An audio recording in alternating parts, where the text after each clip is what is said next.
Another Raleigh night falls upon us here in the capital city. Zach Sawai alongside Logan Ward tonight, and a special host, Cameron Thoman. It's going to be a special broadcast tonight as NC State takes on UNC Wilmington, the Seahawks, of course.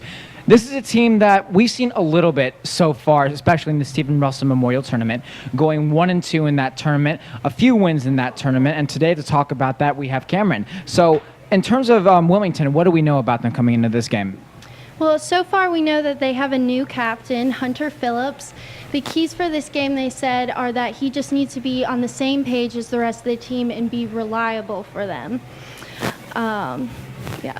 Yeah, going on with that, they did have a somewhat impressive Stephen Russell Memorial Tournament, winning against West Virginia 7-4, but losing in very, very drastic games against Virginia Tech, losing the first game 8-3 and the second game 12-4 against George Washington. Now, Logan, we've seen a lot of defensive failures from the Pack this season, especially concerning Wilmington.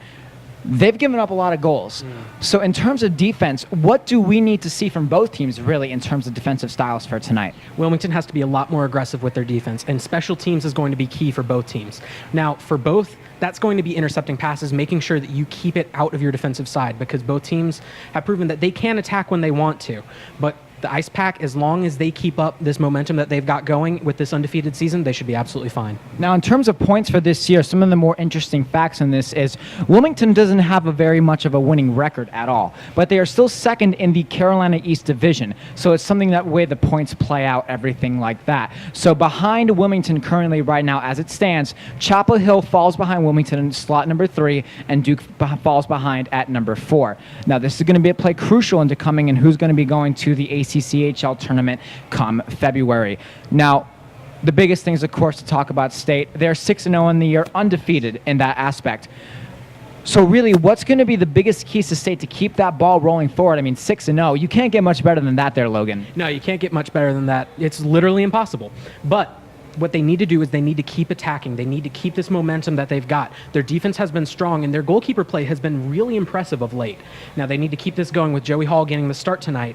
They need this offense to keep up the slack, to keep this attack going, because they've scored a lot in these past couple games. Especially in talking about that, Sam Benashevitz is riding a 6-game point streak, 6 goals and 8 assists in that time frame, an amount that we didn't even see from him last season, Logan. So in terms of that, this is a guy that's going to be captaining the ACCHL representative. He's going to be captaining that all-star team, Logan. An all-star player was recognized before the George Washington game, especially Cam Mazikowski, Rookie of the Year. This is a bolstered team. What do we need to see tonight from players like Sam Benashevitz and Cam Mazikowski, who lead this team nightly in points? Cam Mazikowski just needs to continue what he's doing on defense. He is the anchor to this team. He has done a fantastic job at preventing a lot of goals so far this year. And Sam Benashevitz, he really just needs to keep doing what he's doing. You can see him in every facet of this team. His attack is fantastic. He does a wonderful job in the neutral zone. You can't ask for more out of him so far. He leads this team in points. He really is everything that the Ice Pack needs so far, and he looks to continue that moving forward. The legend of NC State hockey, of course, is one that we will not forget. Now, in terms of Wilmington, Cameron, the biggest thing looking at this is, likewise, just like the Ice Pack has Sam Benashevitz, they have an amazing player in Joey Alexander. Now, Joey is on the second line for Wilmington tonight. Starting in goal tonight will be Beesimer, who we saw last year in a couple games. Now, in terms of Joey Alexander, he has a lot of goals and assists on the year. How important is it, especially for a struggling team like Wilmington, to have such a prolific scorer like Joey Alexander? I think it's super important. His coach described him in one word as awesome, so I definitely think he's a player to watch in this game and to look out for. Especially another player as well that will be icing up alongside Joey Alexander tonight is somebody by the name of Backus. That's a name you will not forget, ladies and gentlemen. Going into that one, he weighs 210 pounds, is 6'5", is going to be on that line, is going to play a deadly role. Now, of course, we can't go about that, not talk about our own big body defenseman for NC State, Nikita Anistertov. Now, of course, Nikita is a strong player, that big body Russian center that the team has been missing for some time, Logan, but he only has a goal and 3 assists on the season thus far. Do we need to see more production from him, or do we need to see him more just flanking Sam Benashevitz and Laith Jadala? Well, you always want to see more production out of your key players, and he definitely is one of those key players. But you see his impact on special teams, whether it be in face-offs or just anything happening in the neutral zone. He does a fantastic job in getting back and getting forward when he's needed. So I think he's one of those key players, but he might not show up on the stat sheet, but he's definitely involved in this game. I think the biggest thing tonight we can agree on, guys, that it is warm up here for once. It's going to be a very comfortable broadcast for us and hopefully for you guys as well. Sit back and relax. We'll be right back to talk about for some keys for the game as well as some interesting facts about both teams and, of course, the Backyard Brawl, the biggest game for NC State coming up right here on PackTV. Funny that we're in an ice arena and we're warm for once here, Logan, something we mentioned before the break. Zach Sawaye, Logan Ward, and Cameron here today to bring you the broadcast for today's game. So before we get into some of the fun facts about the coming schedule for State and Wilmington, we want to talk quickly about some of the games in the past for State, some more technical stuff like that. Especially for the fact that State's biggest issue dating back to last season was their slow starts. Yes. Logan, I think you can agree with me as of late that the slow starts have not been a huge problem for State. They've been getting out off the jump. How important is that to get that goal within the first 10 minutes to create momentum? Well, getting that first goal, it really does, like you said, create that momentum. And that really dictates how the rest of the game is going to go if you can keep that going. But scoring in those first 10 minutes, we talk about it all the time. We talk about how important it is to get that goal, because if you get that goal, it sets you up in a good position for the entire rest of the game if you can keep that going. It's going to be an outstanding game for sure here tonight. State has been rolling ahead like a V6 engine, Logan. I mean, this is a team that has not given up whatsoever. They've dealt with several goaltending switches throughout the entire season so far. 4 goaltenders have been tested. Joey Hall will be getting the start tonight alongside Ryan Biesemer. What's going to be the secret for Joey Hall tonight? He hasn't played in a while. No, Joey Hall, he did a fantastic job in the games that we've seen him so far. He just needs to keep that going. All 4 goaltenders have done a fantastic job so far, as seen through our record right now. But he needs to shake that rust off, because you know he's going to be a little bit rusty when he gets out there. But as soon as he gets settled back in, he should be absolutely fine. Now some of the fun stuff. The Backyard Brawl is coming up. That's going to be an exciting time for sure. But some of the bigger things is the fact that a recent storm has decimated the North Carolina area, and that was, of course, Hurricane Florence. And that storm is detrimental for a lot of reasons, and we encourage the support as well to make sure you reach out and donate and do whatever you can to help the victims.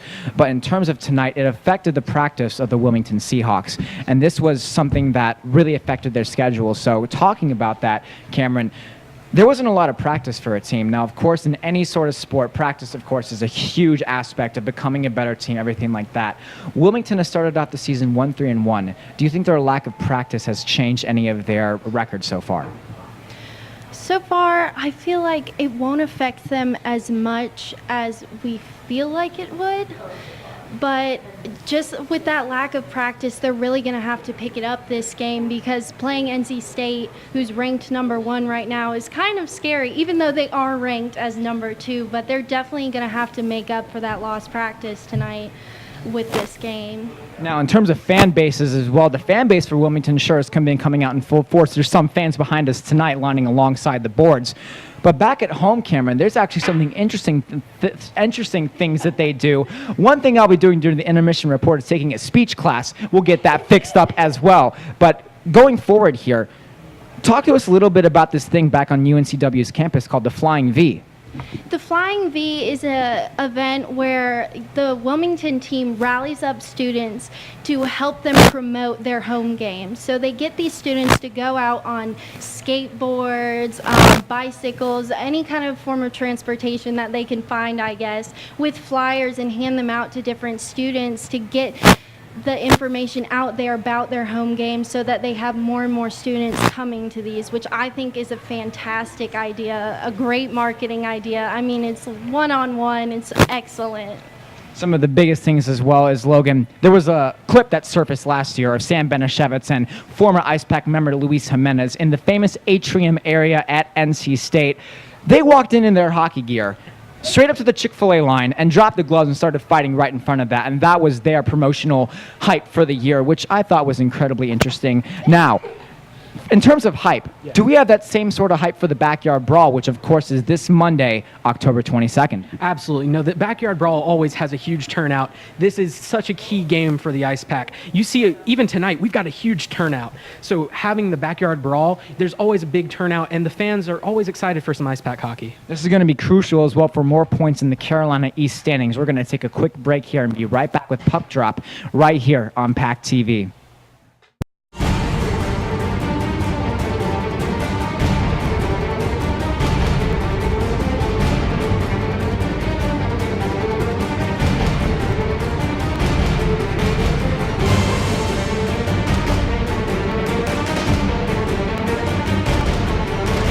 Goodness gracious. Wade Minter's voice never gets old as he welcomes the team out for tonight's match against the UNCW Seahawks. Zach Salwaye, Logan Ward, and Cameron Thoman here tonight for tonight's broadcast. It's going to be an exciting one for sure. Now, to talk quickly about our three keys for the game, these are two teams that can be very competitive. I did watch a little bit of the game at the Stephen Russell tournament. Yes. Wilmington did take on West Virginia. I did watch a little bit of that. Wilmington seemed like the dominant team, rather. So, Logan, tonight, what does State have? What is three things State has to do in order to eliminate any UNCW possession? Well, we just talked about it, but those quick starts are key. In those first 10 minutes, getting a goal can really dictate how the rest of the game will go. So the Ice Pack needs to get a quick start going here. Now, also, they need Joey Hall to be the goalkeeper that they've had in the last couple games. Cannon did a wonderful job in the last game, but they need Hall to pick up where he left off. And their third key to the game is really just to continue this momentum. They have done a wonderful job. They just need to keep doing what they're doing. And if they can keep going on all facets, on offense, defense, and special teams, there's nothing more they can really do. Big body goaltender tonight starting in net, like we said, is Ryan Bessemer. Now, Cameron, what does UNCW have to do tonight to eliminate some State offense that has been looking absolutely outstanding thus far?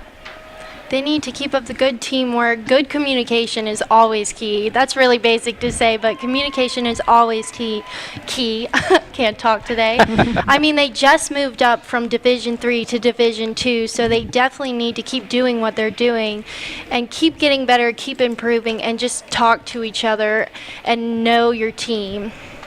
It's going to be an important one for sure, and not to worry about anyone who's worried about talking anything like that. I'll be hosting a speech intervention conference to hopefully improve all of our talking voices here on PackTV because I can't pronounce any words whatsoever. So tonight the starting lineups are announced for each team. Of course, we've seen the starting lineup for State before with Sam Banashevitz, Laith Jadala, and of course Nikita Anistratov. And before we announce the UNCW lineups, we're going to quickly turn off our mics for the national anthems.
Well, one thing that never disappoints is the national anthem and the music taste here, playing all of those early 2000s bops that we used to hear on the radio here. Want to welcome you to tonight's broadcast. Zach Salwaye, Logan Ward, and Cameron Thoman here tonight for this matchup in Raleigh, North Carolina.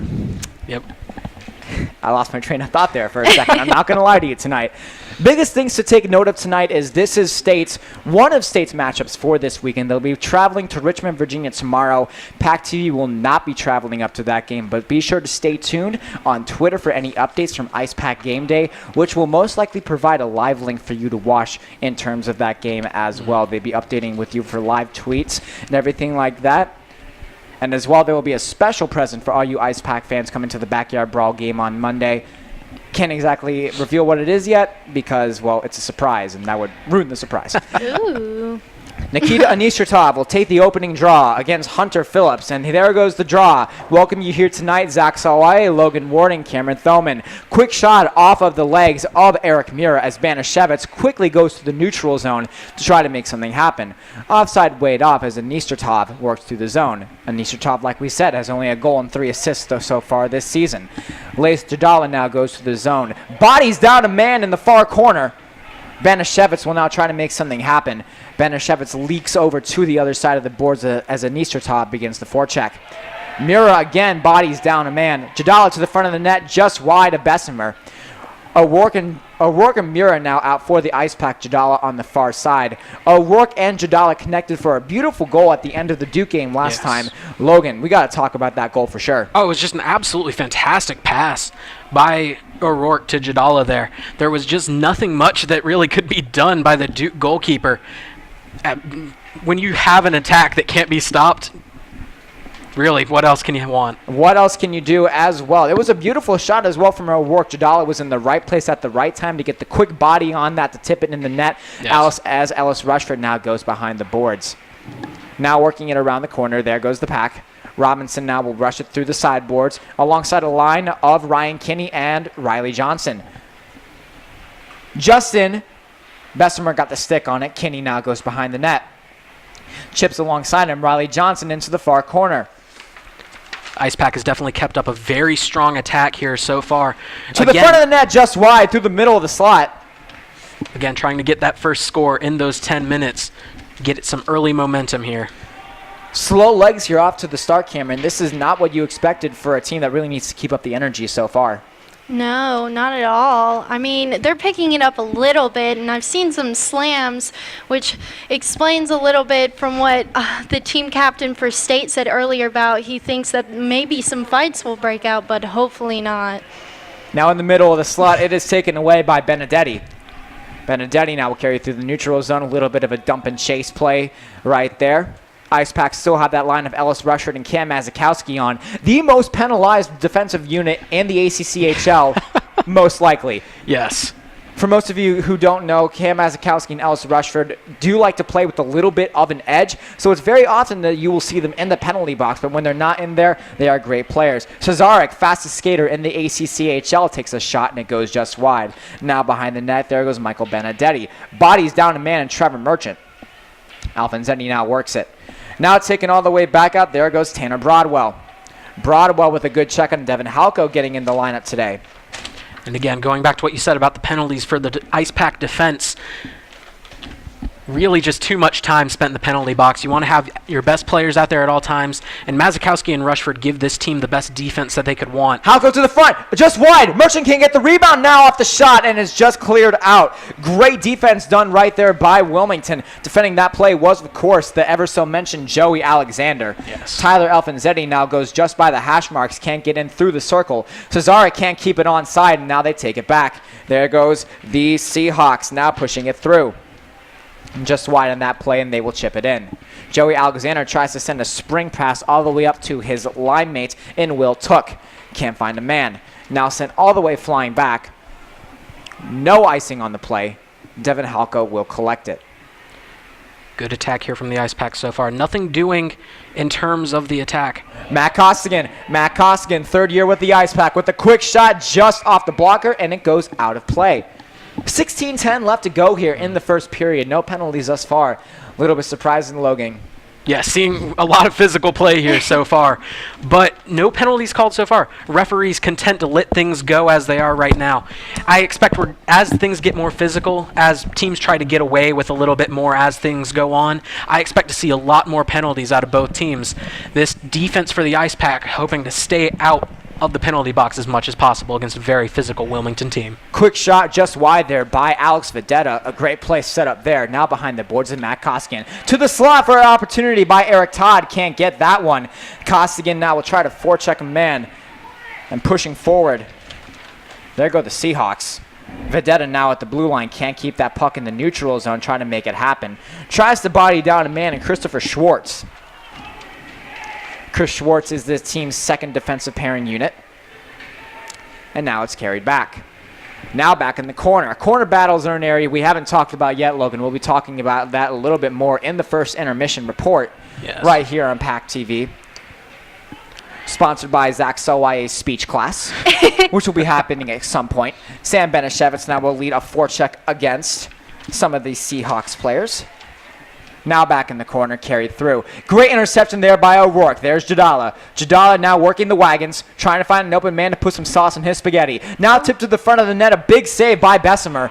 Body down, Jadala makes a play. Bessemer not happy about that one. Ice Pack trying to just settle it down a little bit. They've been doing a good job getting these shots, but nothing going so far. Jadala with the drop pass. There's O'Rourke. Mira tried to collect it. Banishevitz with the clap bong is blocked out in front. Jadala, what a save by Bessemer. Rebound, and it goes off the glove. An unbelievable sequence of events right there with a huge save by Bessemer. There's Jadala with a shot. Looked like it was going top shelf, but just wide. Bessemer just incredible there. He was on his back, and he still stuck his glove up to make an incredible save there against an aggressive Ice Pack attack so far. O'Rourke and Muir will try to settle that down after that unbelievable sequence of events. I'm speechless for sure. There's Anistratov. Anistratov looking to get his first goal in several games. Got an assist in the last one. Off the blocker of Bessemer. Off the pad, rather. There's Riley Johnson. And the play is stopped. And we will have our first call of the night, interference call on Nikita Anistratov. Checked him a little bit too hard there. Looked like he had a solid hip check, but the referees are going to call that one right there. Now in general, Cameron, on power plays in the general ACCHL, it's going to be a big situation for sure for the Wilmington Seahawks, who haven't had a lot of success as of late. They didn't work on this a lot in practice. Should they throw pucks at the net, or should they play a little bit more of a passing game, look for an open lane? I think they need to get more shots on net. Right now, State's dominating with shots on net, and Wilmington has really had to just keep up with their defense because they can't seem to make it to get to that forward to make those shots, but they really need to get it down there so that they can keep up. Now the puck is cleared back out just about 30 seconds into this first penalty kill, rather, for NC State. Yes. Tyler Alfanzetti, Trevor Merchant. And being a man down, always in power. Trevor Merchant with a big neutral zone interception. Great trap led there by the Pack. Puck hits the mesh and it goes out of play. Absolutely just incredible job by Merchant there. Stuck his skate out at the prime moment and managed to just catch the puck, taking it until it got tipped up by a Wilmington defender. About 13:26 left to go here, and Nikita Anistratov now sits for the NC State Ice Pack. Parker Cesarek will now begin the draw here with Eric Todd, Cam Mazikowski, and Ellis Rushford donning the red, black, and white jerseys. Cam Mazikowski has been missing the number 1 on his right sleeve since the beginning of last season.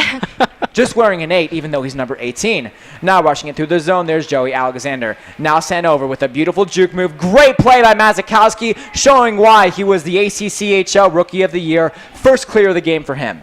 Again, his defense so important to this team. That's why they need to keep him out of the penalty box. Too often does he find himself not on the ice. Now carrying it through. Pushing forward is Will Took. Will Took with the quick chip just wide of Devin Halko. Joey Hall will hang on to that one.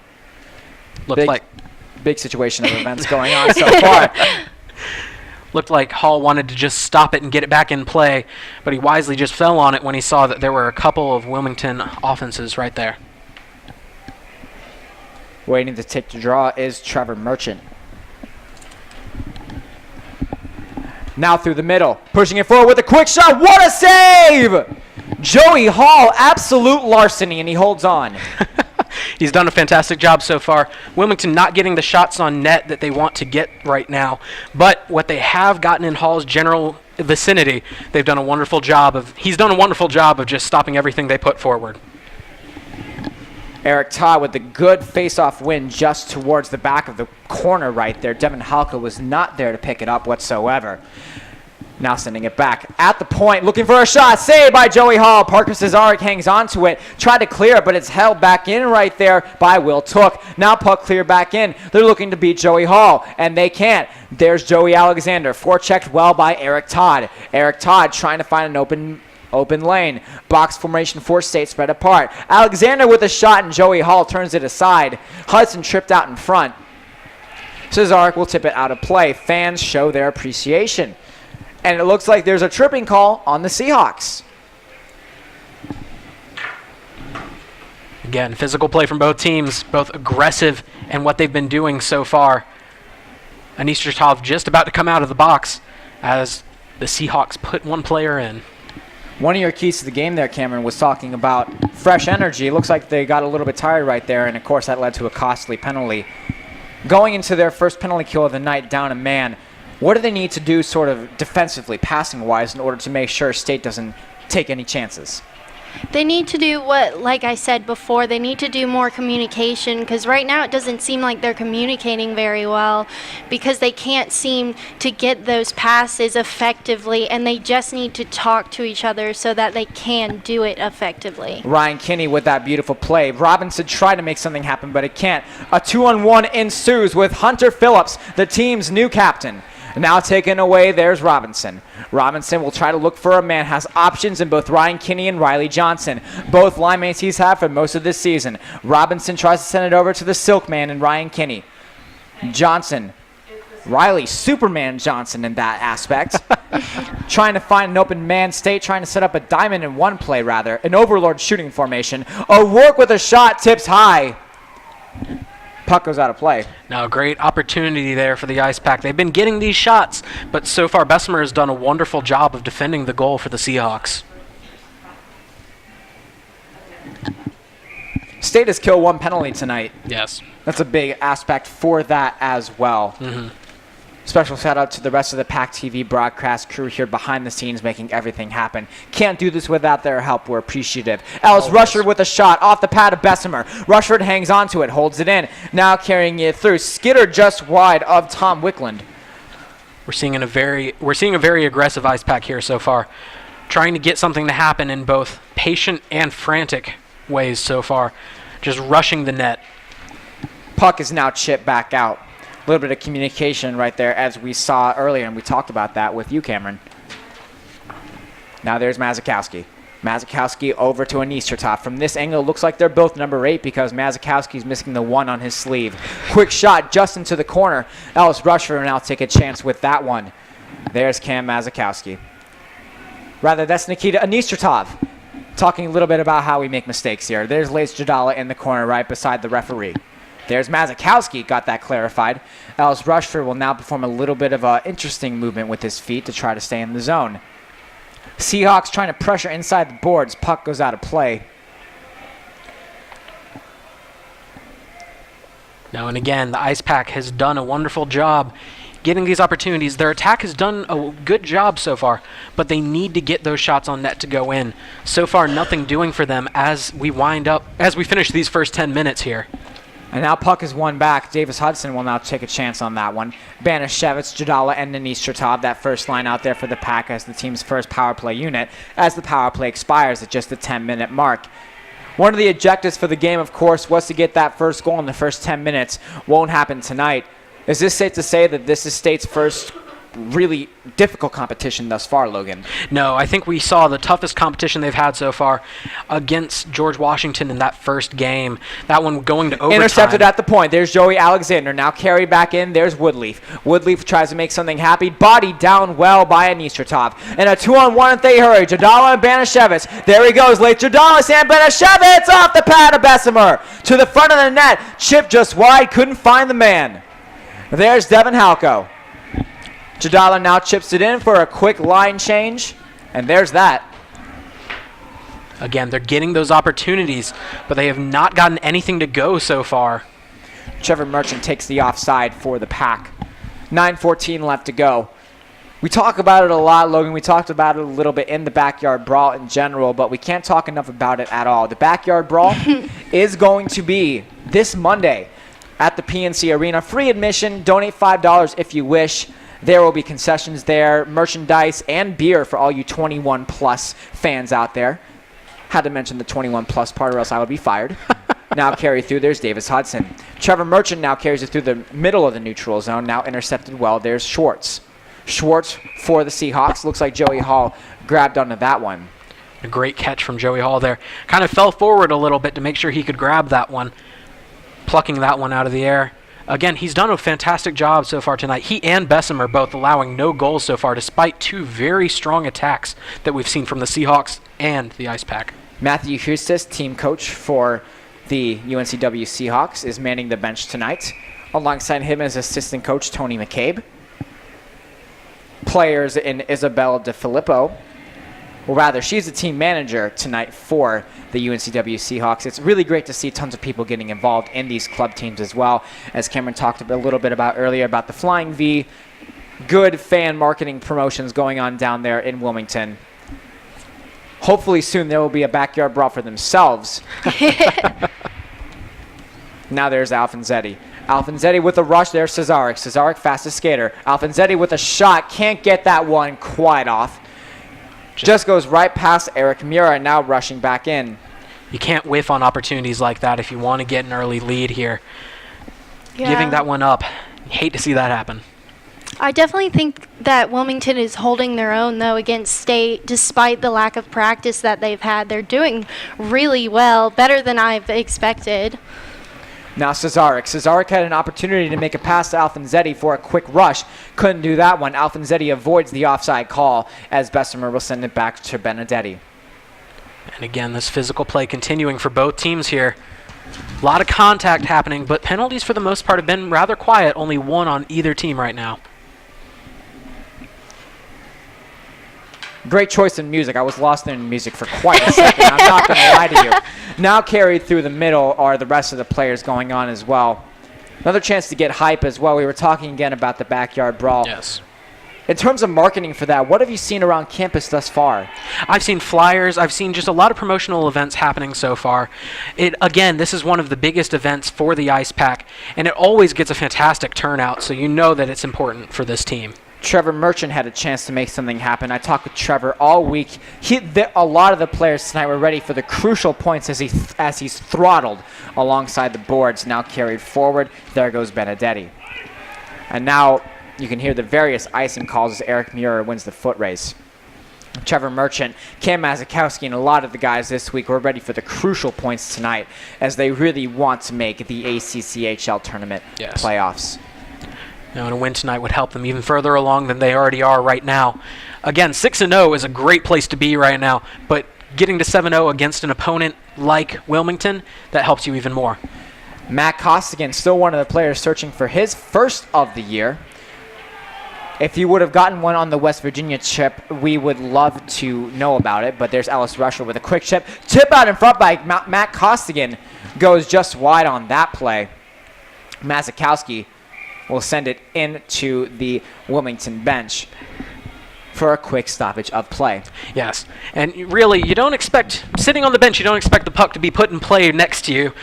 Usually you see that happen more on the ice, but again, both teams very physical right now, often seeing the puck go up in the air and just snatched out of the air by both teams. But again, neither team really able to make anything happen on offense so far. We're seeing, again, another physical check against Ellis Rushford right there. There's Matt Costigan. Costigan to the middle. There's Mazakowski with a ripper and can't get quite past some of the Wilmington defenders out in front. That was Tom Wickland.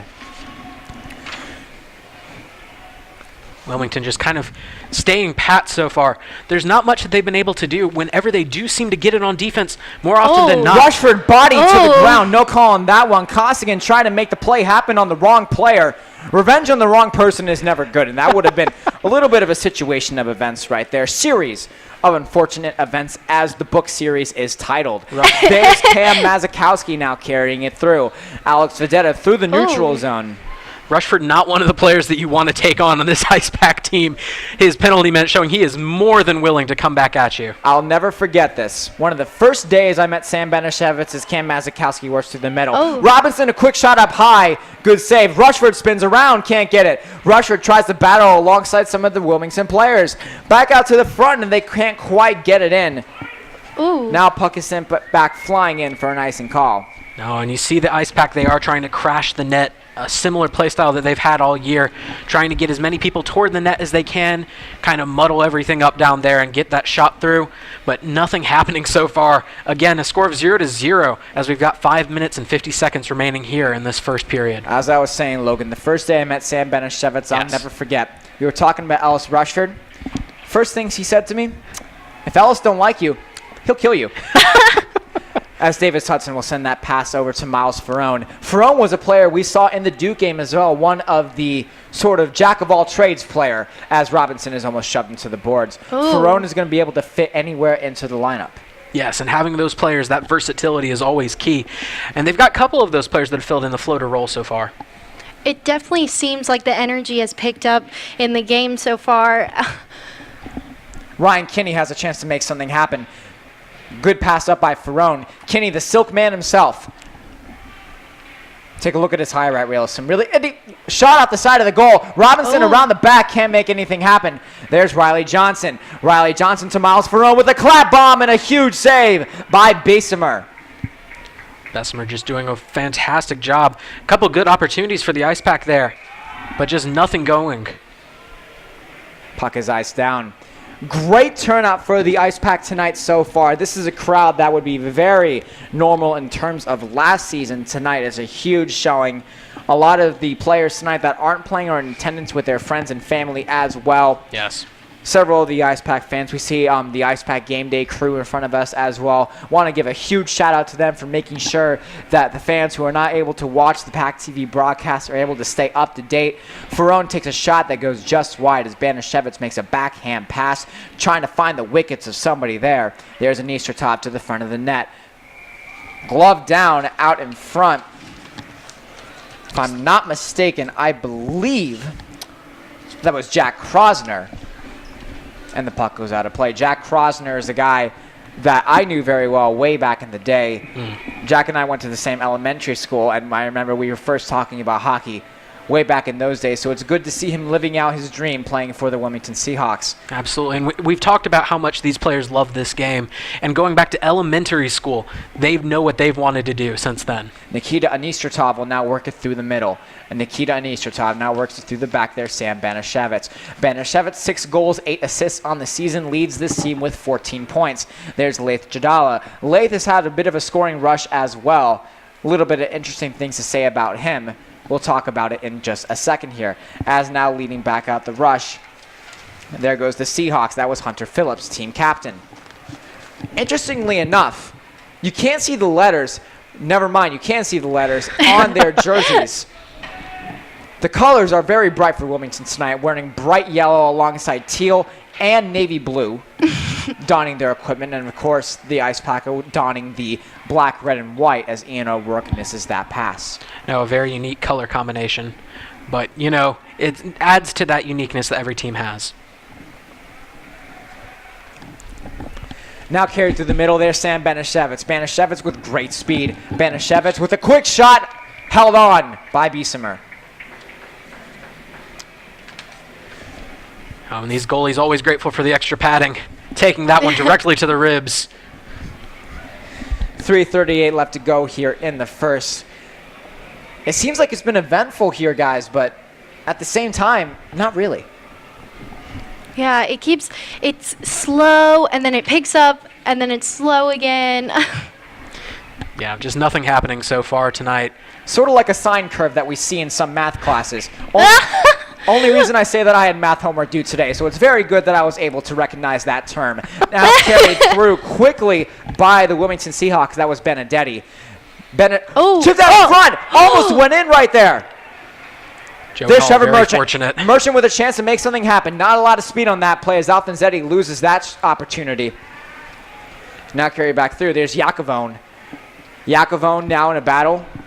Actually, he goes right back to the bench. Now in a battle in the corner, it was Eric Mura. Eric Mura transferred over from UNC Charlotte just a season ago.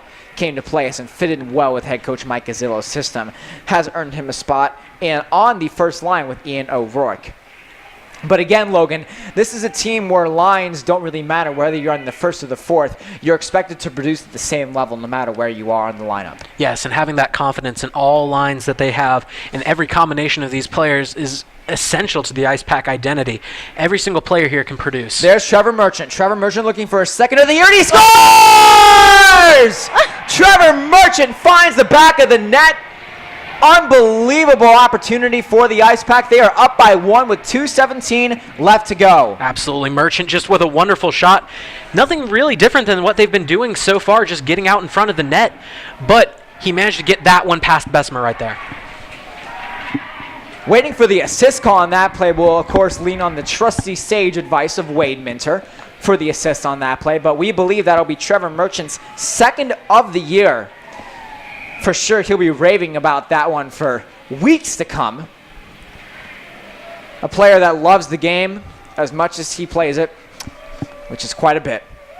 Cam Mazikowski went on chip it past Joey Alexander. Joey Alexander has been really suppressed in terms of opportunities thus far.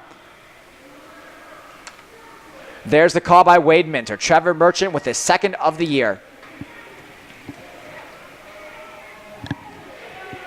Oh. Looks like Tyler Alfonzetti will be getting the assist on that play.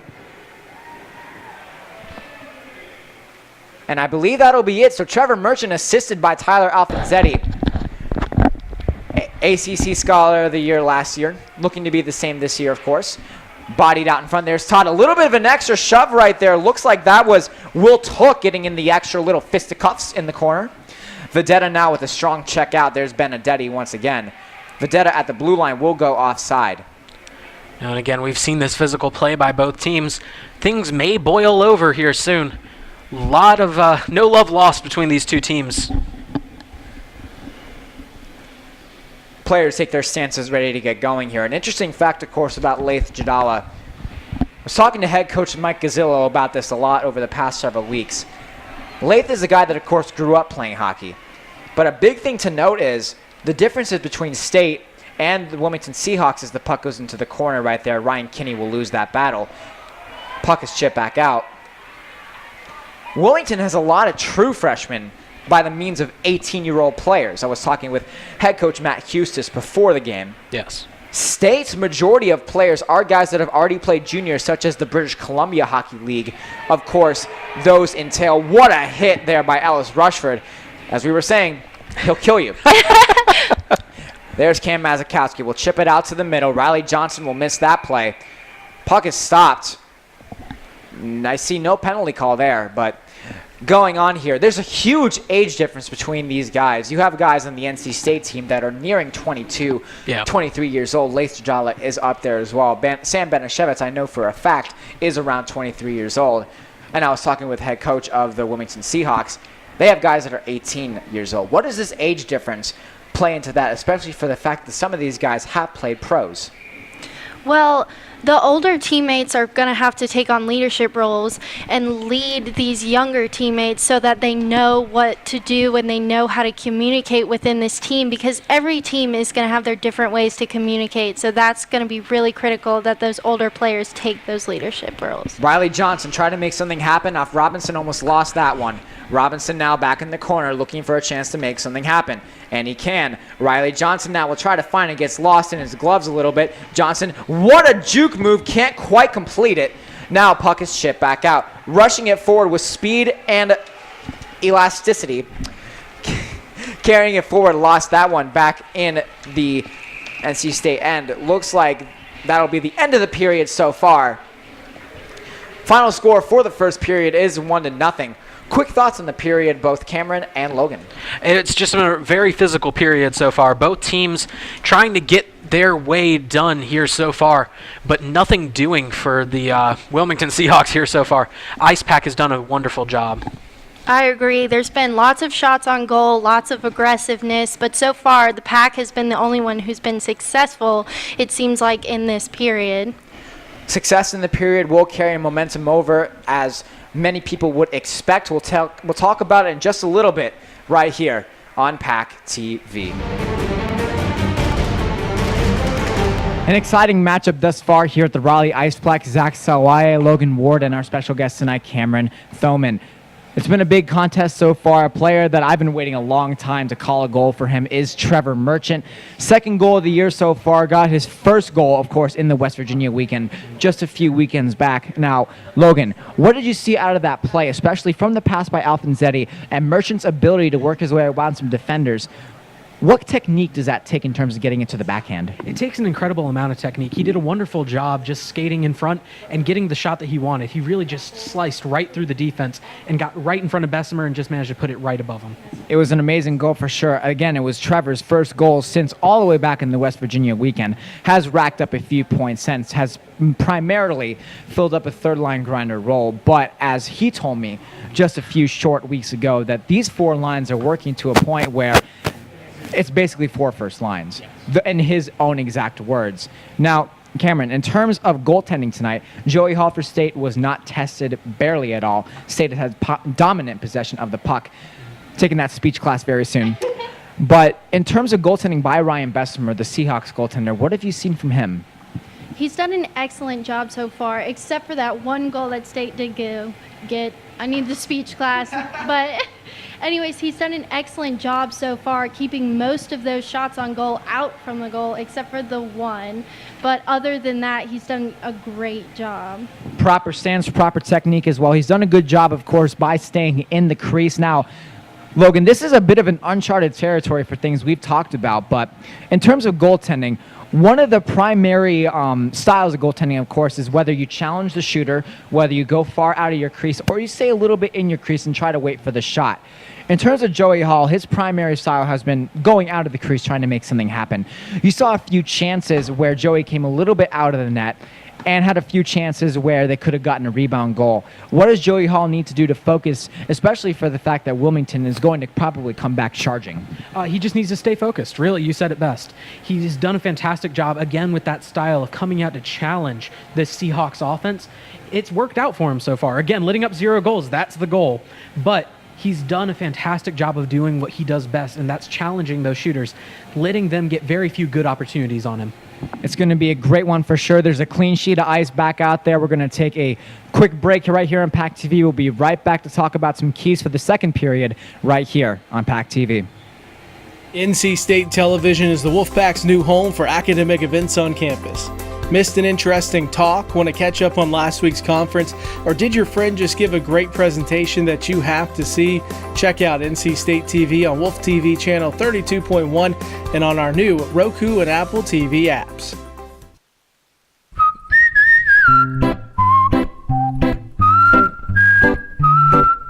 At Potbelly, everything you find is a little bit happier, sweeter, fresher, groovier, and yummier. Why? Because at Potbelly, we know it's never enough to just eat lunch. You gotta feed your smile. Swing by for our new turkey club, handcrafted to make you smile.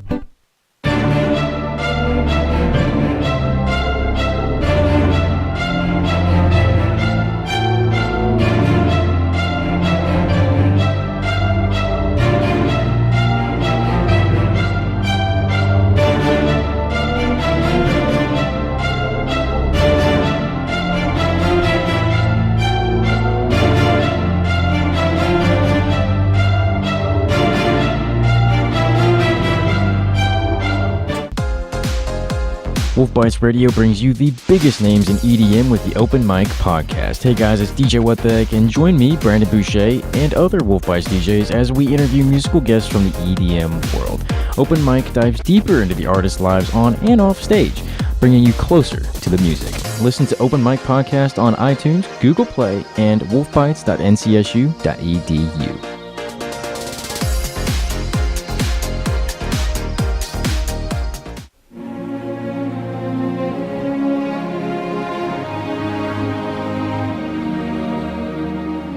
We're back. Zach Saleh, Logan Ward, and Cameron Thoman. A little bit of an uneventful welcome back, of course, but we're here nonetheless. So quickly to talk about the road ahead for NC State. It's not going to get any easier. Richmond is uncharted territory for NC State. I talked with Sam Benishevitz, several other players before the beginning of this game. And they talked to me about Richmond. Now, for just a little bit of reference, most of these guys know each other from junior play. In terms of Richmond, they don't know anybody going into that game, so they don't really know how good Richmond can be. Going into uncharted territory, not a lot of film experience as well to watch, to look at systems, set up a plays, anything like that. What's going to be the main motivational message for State for tomorrow night? Well, the main motivation will just to be keep doing what you're doing. They've done a fantastic job in this season so far. Again, 6-0 on the season. But if the Ice Pack can just do what they do best, it doesn't matter what opponent they're up against. They can enforce their will on any team when they're at their best. 3 games in 4 nights, of course, as the Backyard Brawl is a Monday night. In terms of fatigue, you know that State has had an outstanding season this year, and Chapel Hill has not had a very good season thus far, still looking for one of their first wins of the year. In terms of fatigue, will we see an even match on Monday night, or do you still see State having an edge? I think State has the edge. They've got the better record right now. UNC still looking for that first win, but both teams are definitely going to be hungry to keep this going or to win their first one. So Chapel Hill, expect to see them coming out strong, but expect the Ice Pack to stay pat.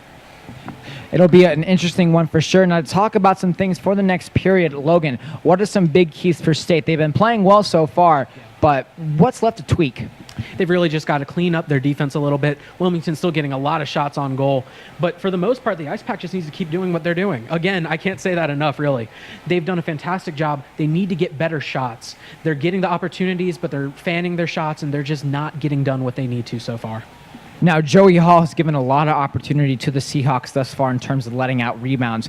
Do you see Wilmington trying to crash the net a little bit more, trying to put more guys in front of the net to get the rebound, or do you see them still trying to pass the puck back up at the top of the zone?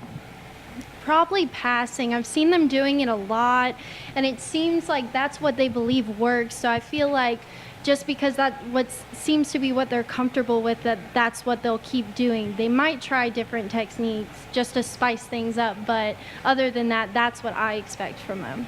Spice things up as well. Our pregame ritual now will be some pumpkin spice lattes, Logan. New addition to the PackTV broadcast crew. We'll be right back here on PackTV for Puck Drop.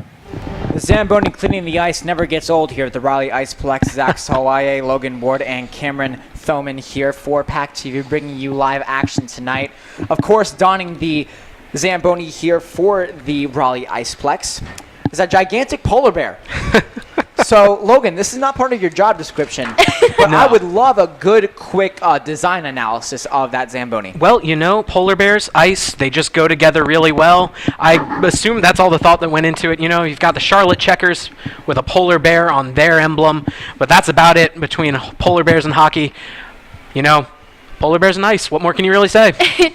As well, this is the Polar Ice House. Now, I don't know what you think about the Zamboni, Cameron, here, but let's hear some of your thoughts. Well, he definitely looks a little scary. Like, sometimes when I see regular polar bears, I think, oh, they're cute, but he definitely looks aggressive. Like, I guess the message they're trying to say is hockey is aggressive, which they're not wrong. Definitely interesting design here on the front of the Zamboni as it goes right in front of the PackTV broadcast booth. Head coach Mike Gazzillo works alongside the boards, alongside Wade Minter, who's in the middle of the penalty boxes, of course, exchanging some words. Now, I talked to Wade actually shortly following the game. I believe it was against James Madison. I ended up buying him throat lozenges. He had to call 13 goals that night. It was a 9-4 game, so eventually he got a little bit tired. And as well, I was coaching some youth camps this summer with him as well. And now kids like to score. Kids love to have their puck possession. His voice was gone. There was about 26 goals in one game, and he had to announce it because it was part of the Hurricanes organization. As well, coaching in that sort of event as well was not only Alex Vedetta, but Alice Rushford, along, I believe it was somebody from the UNC Chapel Hill Tar Heels team as well.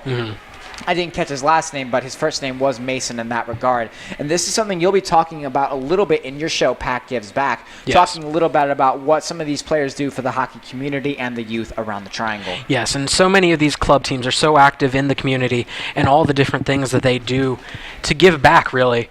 And a lot of these players, they want to give back to the community that raised them up in the hockey environment. It's so key to developing the future of hockey as well. Puck about to drop here. Now, Logan, you've seen a little bit about what State can do, especially going forward here. What does the Seahawks schedule look like going forward here?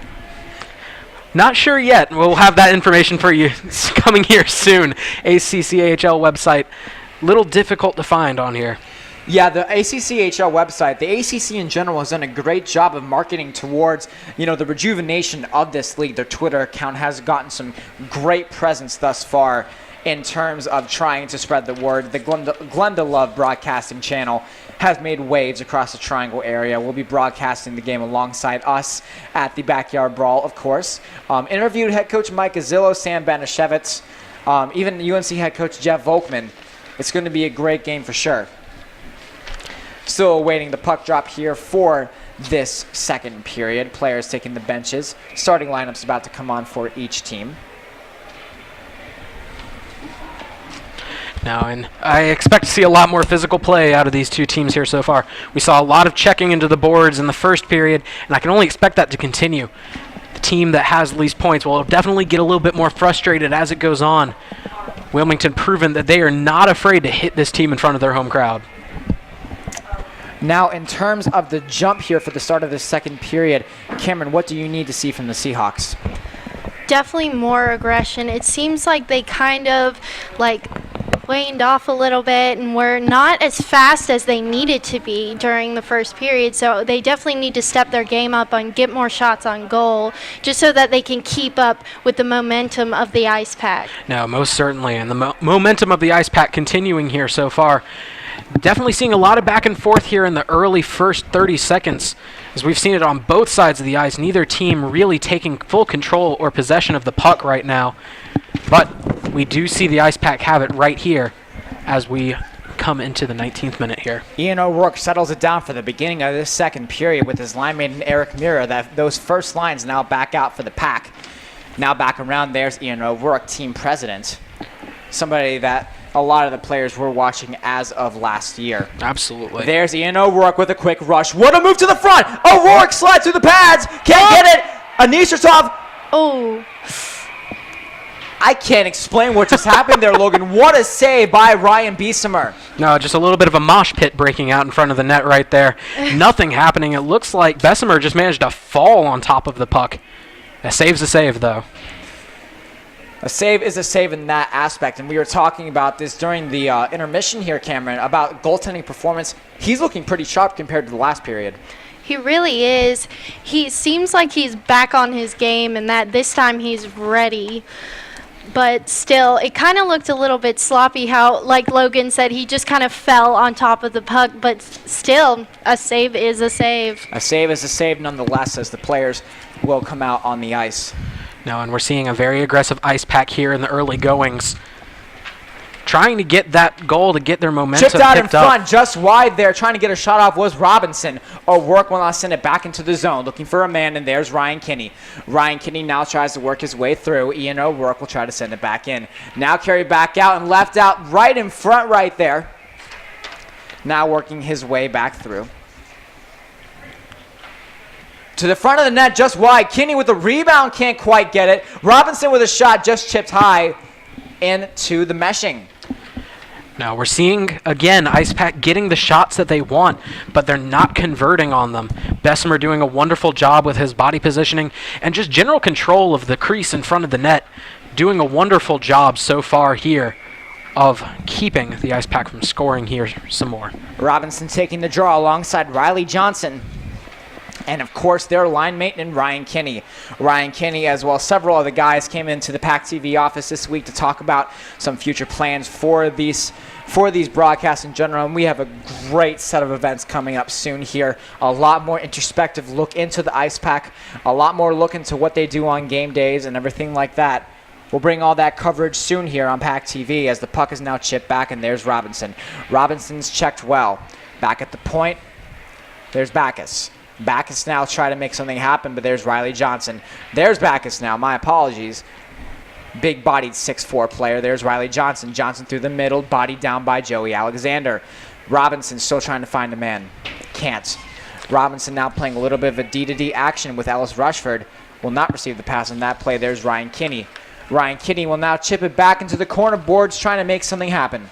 Kinney will win the corner battle. Excitement going on here at the Raleigh Iceplex. Pack the Plex, rather, is a promotional event that some of these fans have been trying to do as of late. They're definitely showing out for their team right now. We've got a very large crowd here tonight in support of the Ice Pack. And again, like you mentioned at the beginning of the broadcast, Zach, even some Wilmington fans showing out for their team.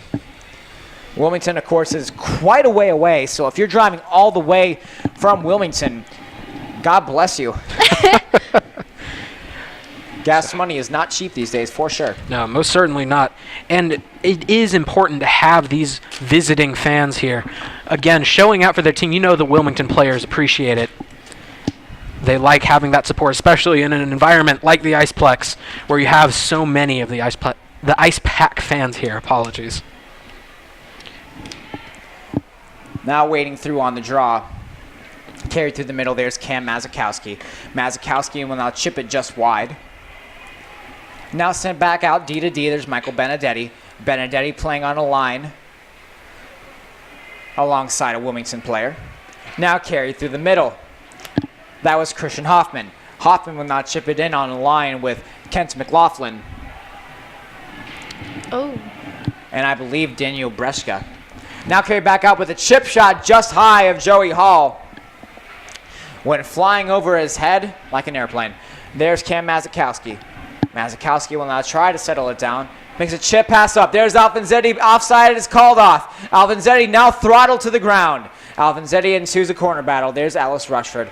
Rushford will now make a quick pass to Cam Mazakowski. Beautiful joystick move. Mazakowski will shoot that puck just high. Parker Cesarek will now try to make something happen. There's Ellis Rushford. Trevor Merchant with a back pass. Alvanzetti with a quick chip shot. Hoffman was there to collect it. Now there's Benedetti. Benedetti with a spring pass all the way up to Tanner Broadwell. That was Matthew Yakovone. My sincere apologies. Yakovone is, of course, a native of Bayside. Cam Mazakowski brought down. There's Ellis Rushford. The most penalized defensive unit thus far in the ACCHL will ice that puck. Rushford himself having 25 minutes spent in the penalty box. You have to reduce that amount of penalties going forward. But he's definitely been effective here tonight, as Wilmington has yet to score. So talking a little bit about the road ahead, Logan, for Wilmington, it's not going to be easy. No, and their schedule on the ACCHL website may not be perfectly up to date. They didn't even have the game here tonight on there.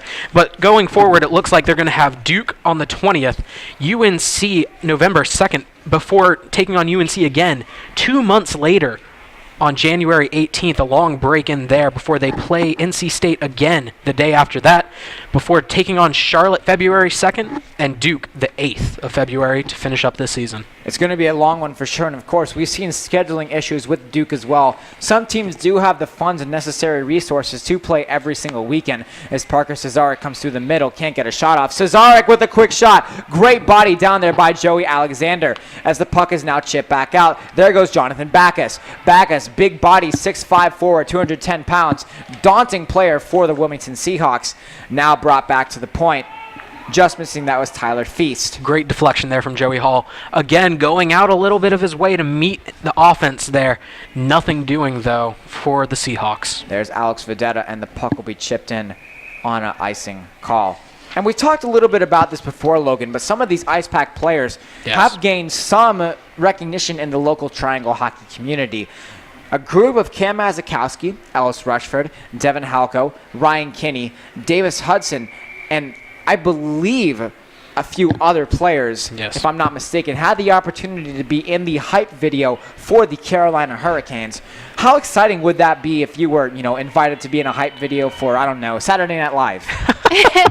It'd be absolutely incredible. It's the professionals of what you really want to do. And if these players can find their way to the Carolina Hurricanes roster, that's really their career goal. There goes Backus.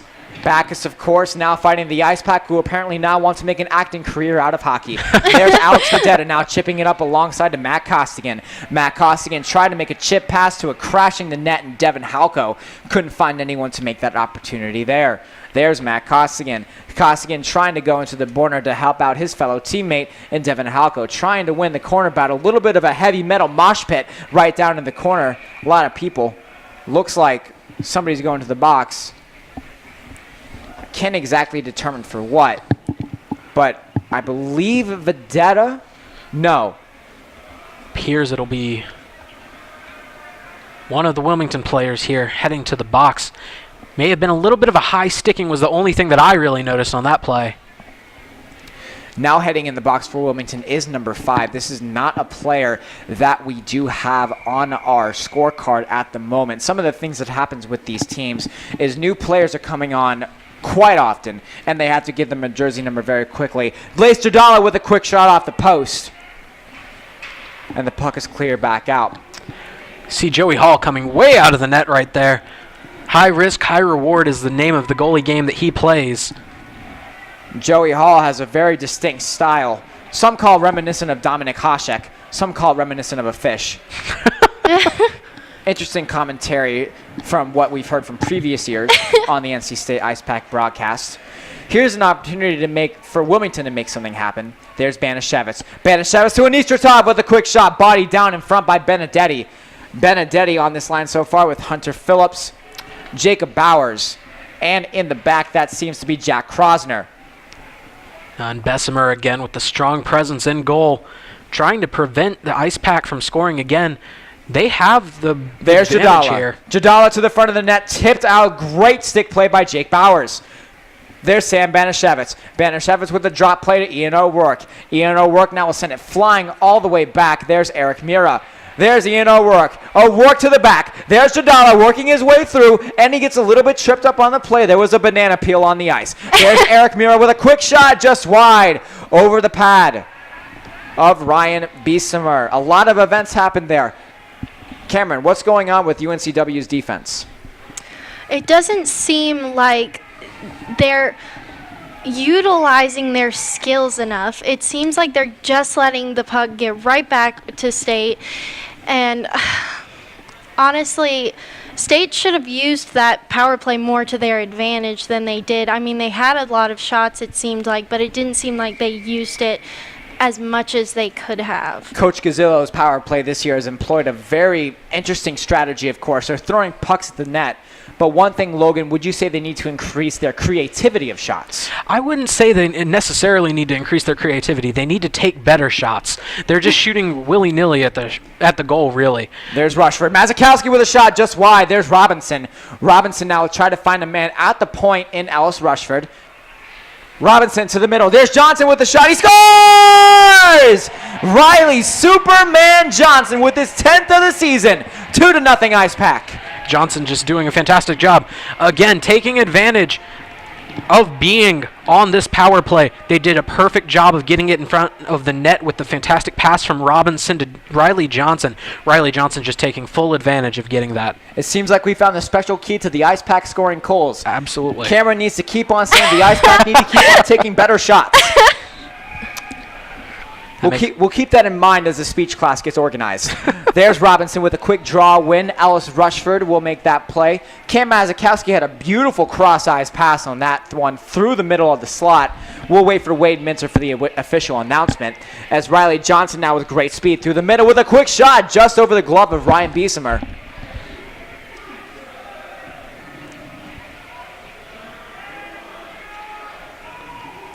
Alex Robinson will get an assist on that play. Robinson did a fantastic job of finding Johnson right in front of the net. Looks like Mazikowski will not get an assist on that play. It looked like it was Mazikowski who made the pass, but our view was a little bit obstructed. There's Robinson. Robinson now with Johnson surveying. State now 1 for 2 on the power play tonight. Now carried back out. The Wolfpack chants are prominent. There's Tanner Broadwell working through the zone. Ellis Rushford with a big stick play. Almost got called in a tripping call. But there's Robinson once again. Through the middle, Robinson will carry slowly. Robinson with a quick shot just wide. There's Ryan Kinney to the front. No one to pick up the rebound. Trevor Merchant still waiting for it. Trevor Merchant, a native of the British Columbia Hockey League, of course, hailing from New Jersey, scored his first goal since the West Virginia games tonight. There's Alfonsetti with a shot by Cesarek and a huge save by Ryan Beesimer. We've called Cesarek a lot more than we have in these past couple games. Definitely making his presence a little bit more known. We're seeing that fast skating that he showed off in the skills tournament. Hudson with pure sauce through the middle of the neutral zone. Don't say that very often, but a lot of these guys could be called Chef Boyardee. Now carrying it through the middle, there's Joey Alexander, sends it chipping back out. Devin Halko.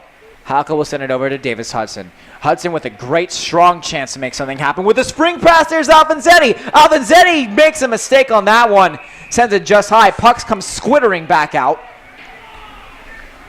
Add that one to the dictionary. Fans incredulous down there. They wanted that one to keep going in play. Ice Pack might have had an opportunity there as it squirted just between Bessemer's legs. Ice Pack fans lining alongside the boards here, cracking a cold one, enjoying the night. Fans are, of course, 21 plus. Enjoying the night. A lot of great turnout from friends and family as well. Saw a lot of familiar faces, especially from Ice Pack past. Eric Johnson was a player that decided to take a year off from the team and is here, of course, to support. There's Vedetta out with a shot just out in front, still looking for his first of the year. It appears Vedetta with a huge hit. Saw Bessemer employ the crocodile death roll there, just trying to roll over and take down the puck himself right there. Rolling over on the ice. I don't think I've ever seen that one before, Zach.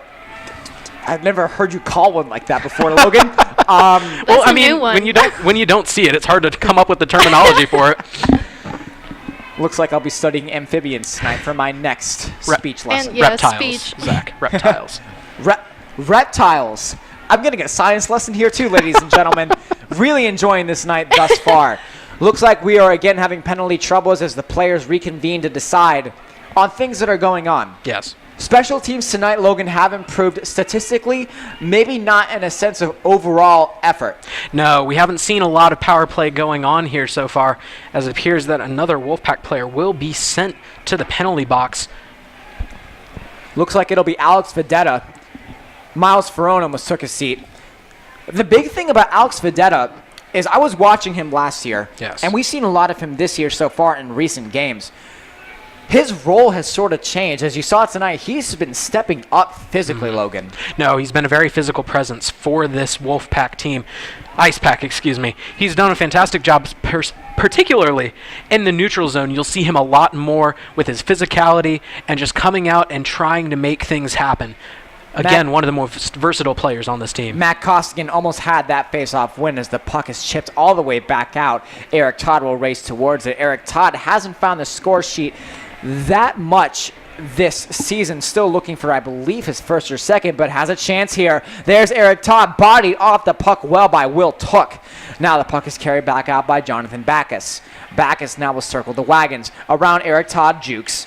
Just to the front, Joey Hall swallows it whole. A little bit of extras here. Pay a little bit extra for that. $9.95 to see that fight going on. Again, this physical defense. A lot of talking going on out there. A lot of chirping just going back and forth between these teams. Eric Todd not happy with something that happened there, letting the Wilmington offense know about it. And this is sort of reaffirming your point about communication, Cameron. Definitely. I mean, they definitely need to start communicating now that they have the advantage, Wilmington that is, so that they can get those shots in goal and actually get a goal. But, of course, always no pack. There's Backus. Backus to the middle. There's Alfonsetti. Alfonsetti will send it flying back out. Almost hit a man high. That was Joey Alexander. Hockey players are some of the toughest players in the world getting that opportunity. Now there's Backus. Backus to the middle, and looks like the shot can't go in. Joey Hall standing in front of the net. Almost had an opportunity there. Hunter Phillips, team captain, newly named. His leadership abilities have been prominent. Alexander fans on a shot. There's Trevor Merchant trying to sauce his way through the neutral zone. A little bit of jam on the biscuit there for Hunter Phillips with a quick shot, and it's gloved down by Joey Hall. Joey Hall with fantastic presence of mind here, doing a wonderful job at just batting that one down. Not much more you can ask from him today. Letting up 0 goals, you know that's what he wants to see in the third period as well. 8:39 left to go here with about 46 seconds left on Alex Vedetta's penalty. State has killed off all of their penalties tonight. We'll be seeing if that changes at any time, but thus far, State's penalty kill has been one of the better penalty kills that we've seen so far this season. Yes. Now a shot from the point. Sit down in front. Joey Hall standing tall. Well, sitting down, standing tall. Turns in front of the net, then mashing it in. Looks like they're going to wave it off. You were talking a little bit earlier about a mosh pit, Logan. Is this what you meant? Absolutely. This might be one of the best examples we've seen out here tonight. And in fitting fashion, they do play some rock music as well. So adding the ambiance to the experience right there. A lot of people out in front. Joey Hall shakes it off in his skates. Jonathan Backus, Michael Benedetti. Seems like that first unit is out there for the Wilmington Seahawks. Cesaric, Todd, O'Rourke, and Alfonsetti align this penalty kill unit for the Pack. There's Joey Alexander. Alexander with a quick chip pass. Joey Alexander will not make the pinch play to get the puck to keep it in the zone. And there's Todd. Todd remains onside. Eric Todd through the middle with a quick shot blocked. And there's Backus. Backus leads a charge 3-on-2 if they hurry. Making his way through the middle to the Backus. Backus with the shot. What a save! Joey Hall with some absolute cherry picking like it's summertime. Unbelievable save through the middle. Now back, there's Miles Ferrone to the middle. Amazing play right there by Eric Todd to force something to happen at the top of the blue line. Couldn't quite get it out, and the puck stays in the Wilmington end. And there's Backus once again. Backus bodies down a man. Backus really put the back into that one. And now there's Leith Jadala. Cesaric will now push it through. Jadala now with great speed down the middle. Jadala will now work it through the side. Jadala, of course, is one of the team's leading scorers this year. Chip shot out in front. Beesimer really doing a great job of hanging on to that one. Now, and we saw Jadala has had a fantastic season here so far. Believe one of the few players on this Ice Pack team that has had a hat trick here so far, as he did a wonderful job that night getting the hat trick. Again, one of those leaders that we have on this team, one of the more veteran players as well. Leith Jadala, of course, having a fantastic season thus far, potting 7 goals and 5 assists, 12 points in 6 games played, of course not including tonight. Has not registered anything tonight as well. He's not seen any penalty time so far. Anistertov to the front. Mazikowski tried to bat that one in, just like it's baseball season. Red Sox going to the World Series. Got a little bit tripped up on my championship names there. Now carrying it through the middle, Mazikowski will stand back, the great All-American hitter. There's Banashevitz. Banashevitz to Mazikowski through the slot. Chip just high, body down. There's Jadala with a quick shot, not called in a high-sticking play. Mazikowski with a quick chance from the top of the hash marks and a huge save. There's Banashevitz on the far side of the faceoff dot, and Jadala now behind the cage. Anistertov lurking at the doorstep. There's Jadala. Jadala with a beautiful drop pass. He's tried that one tonight. And the puck is now lost back in the Wilmington end. Puck is chipped just towards the NC State boards. And the play is now called offside with 6:30 left to go in the second period. Very physical possession down there. Saw a lot of checks and some very physical ones. Wilmington really looking for any opportunity that they can have to really just lay one of the Ice Pack members out. And the Ice Pack, in turn, looking to body up any Seahawk that gets too close to them. Robinson, Kinney, Johnson, a line that we have seen a lot so far in this game. Ellis, I'll kill you, Rushford. Now working it through the middle, there's Cam Mazikowski. Rushford pinning down a man. That might have been a holding call. Refs will not be calling it. Rushford just acts like nothing happened, as he should be as the play goes on. Johnson in a battle all the way in the corner with Gregory Wickland. Wickland coming from Cary as well. Long way to Wilmington, of course. Yes. Rushford, one of those players that, quite honestly, reminds me a little bit of the enforcers of old. Physical in every regard and looking to make something happen out here. Most of these Wilmington players, I'm sure, will agree. They love to play the coolest game in the world, but they love the beach. Oh, absolutely. Have to when you're out there. Mazikowski again with the joystick move. I got to ask him after this game if he likes to play video games and such like that. Amazing juking through the defensive end at the faceoff dot. Now carried through the middle. There's Cristicello. Hailing from Raleigh. Good player in that aspect. There's Mazikowski mushing through the middle. He's had that one poked away. Now back into front. Joey Alexander with a quick shot just wide. Robinson trying to collect that one. Looks like he had an opportunity there. He just hit it right off the post. Now through the middle. Shot the puck. It actually went off of the skate of, I believe that was Will Took out in front. Will Took still looking for his second of the year thus far. Ice Pack defense looked a little porous there. Almost lit one through, but Joey Hall just did a fantastic job with the wherewithal to make sure that nothing happened. Jonathan Backus, of course, has been the player to watch for Wilmington so far. But another player, of course, that we can't stop talking enough about is Ryan Beesimer. He stood the test of time. Cameron, what have you seen from Beesimer so far? So far, he's kept all other shots I can't talk. The speech class, we need it. He's kept all the other shots out of the goal, and so far Wilmington seems to have picked up on their defense. There's Johnson through the legs right down in the corner, right behind the net. Robinson trails behind to try to put his stick in the middle of the action. There's Johnson. Robinson, rather, circling the wagons. Robinson looking for a man. He has Hudson. It looks like Rushford and Merchant as options. Chooses Rushford with a clap bomb out in front, collected back out. There go the Seahawks. Joey Alexander chips it back out. Joey Alexander stands tall at 5'10". Playing a little bit of a grinding game. If you watch hockey, skates a little bit like a Patrick Kane. Very technical terms, of course, as he heads off. 2-0 with 3:58 left to go. It's almost a third period.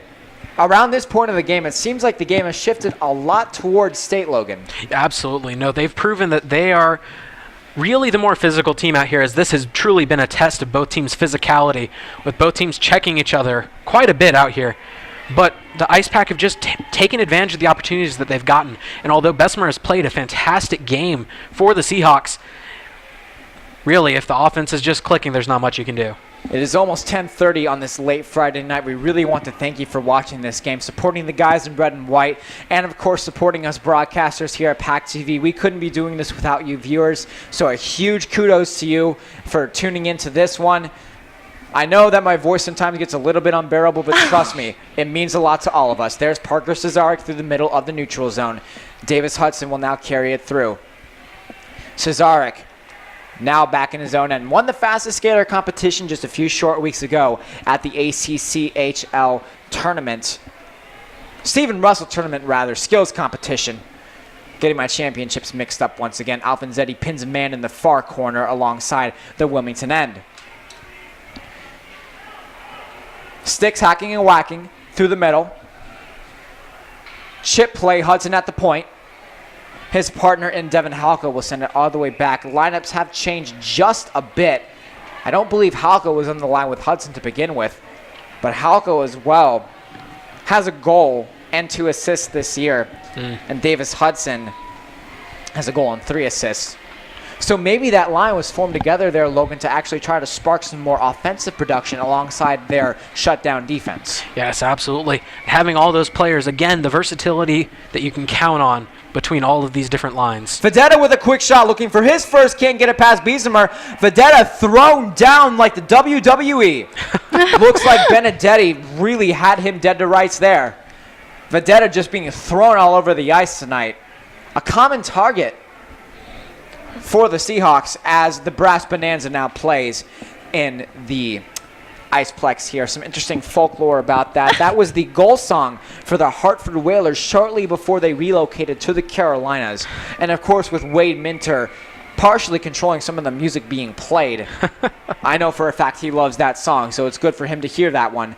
Eric Todd will lose the draw on that one. Face-off is another area that we will need to talk about going into the second period intermission here. Alex Vedetta will still be looking to make something happen. Chip through the middle. Now carrying it through was Nicholas Cristicello. There's Eric Todd. Eric Todd will now try to make something happen. There's O'Rourke.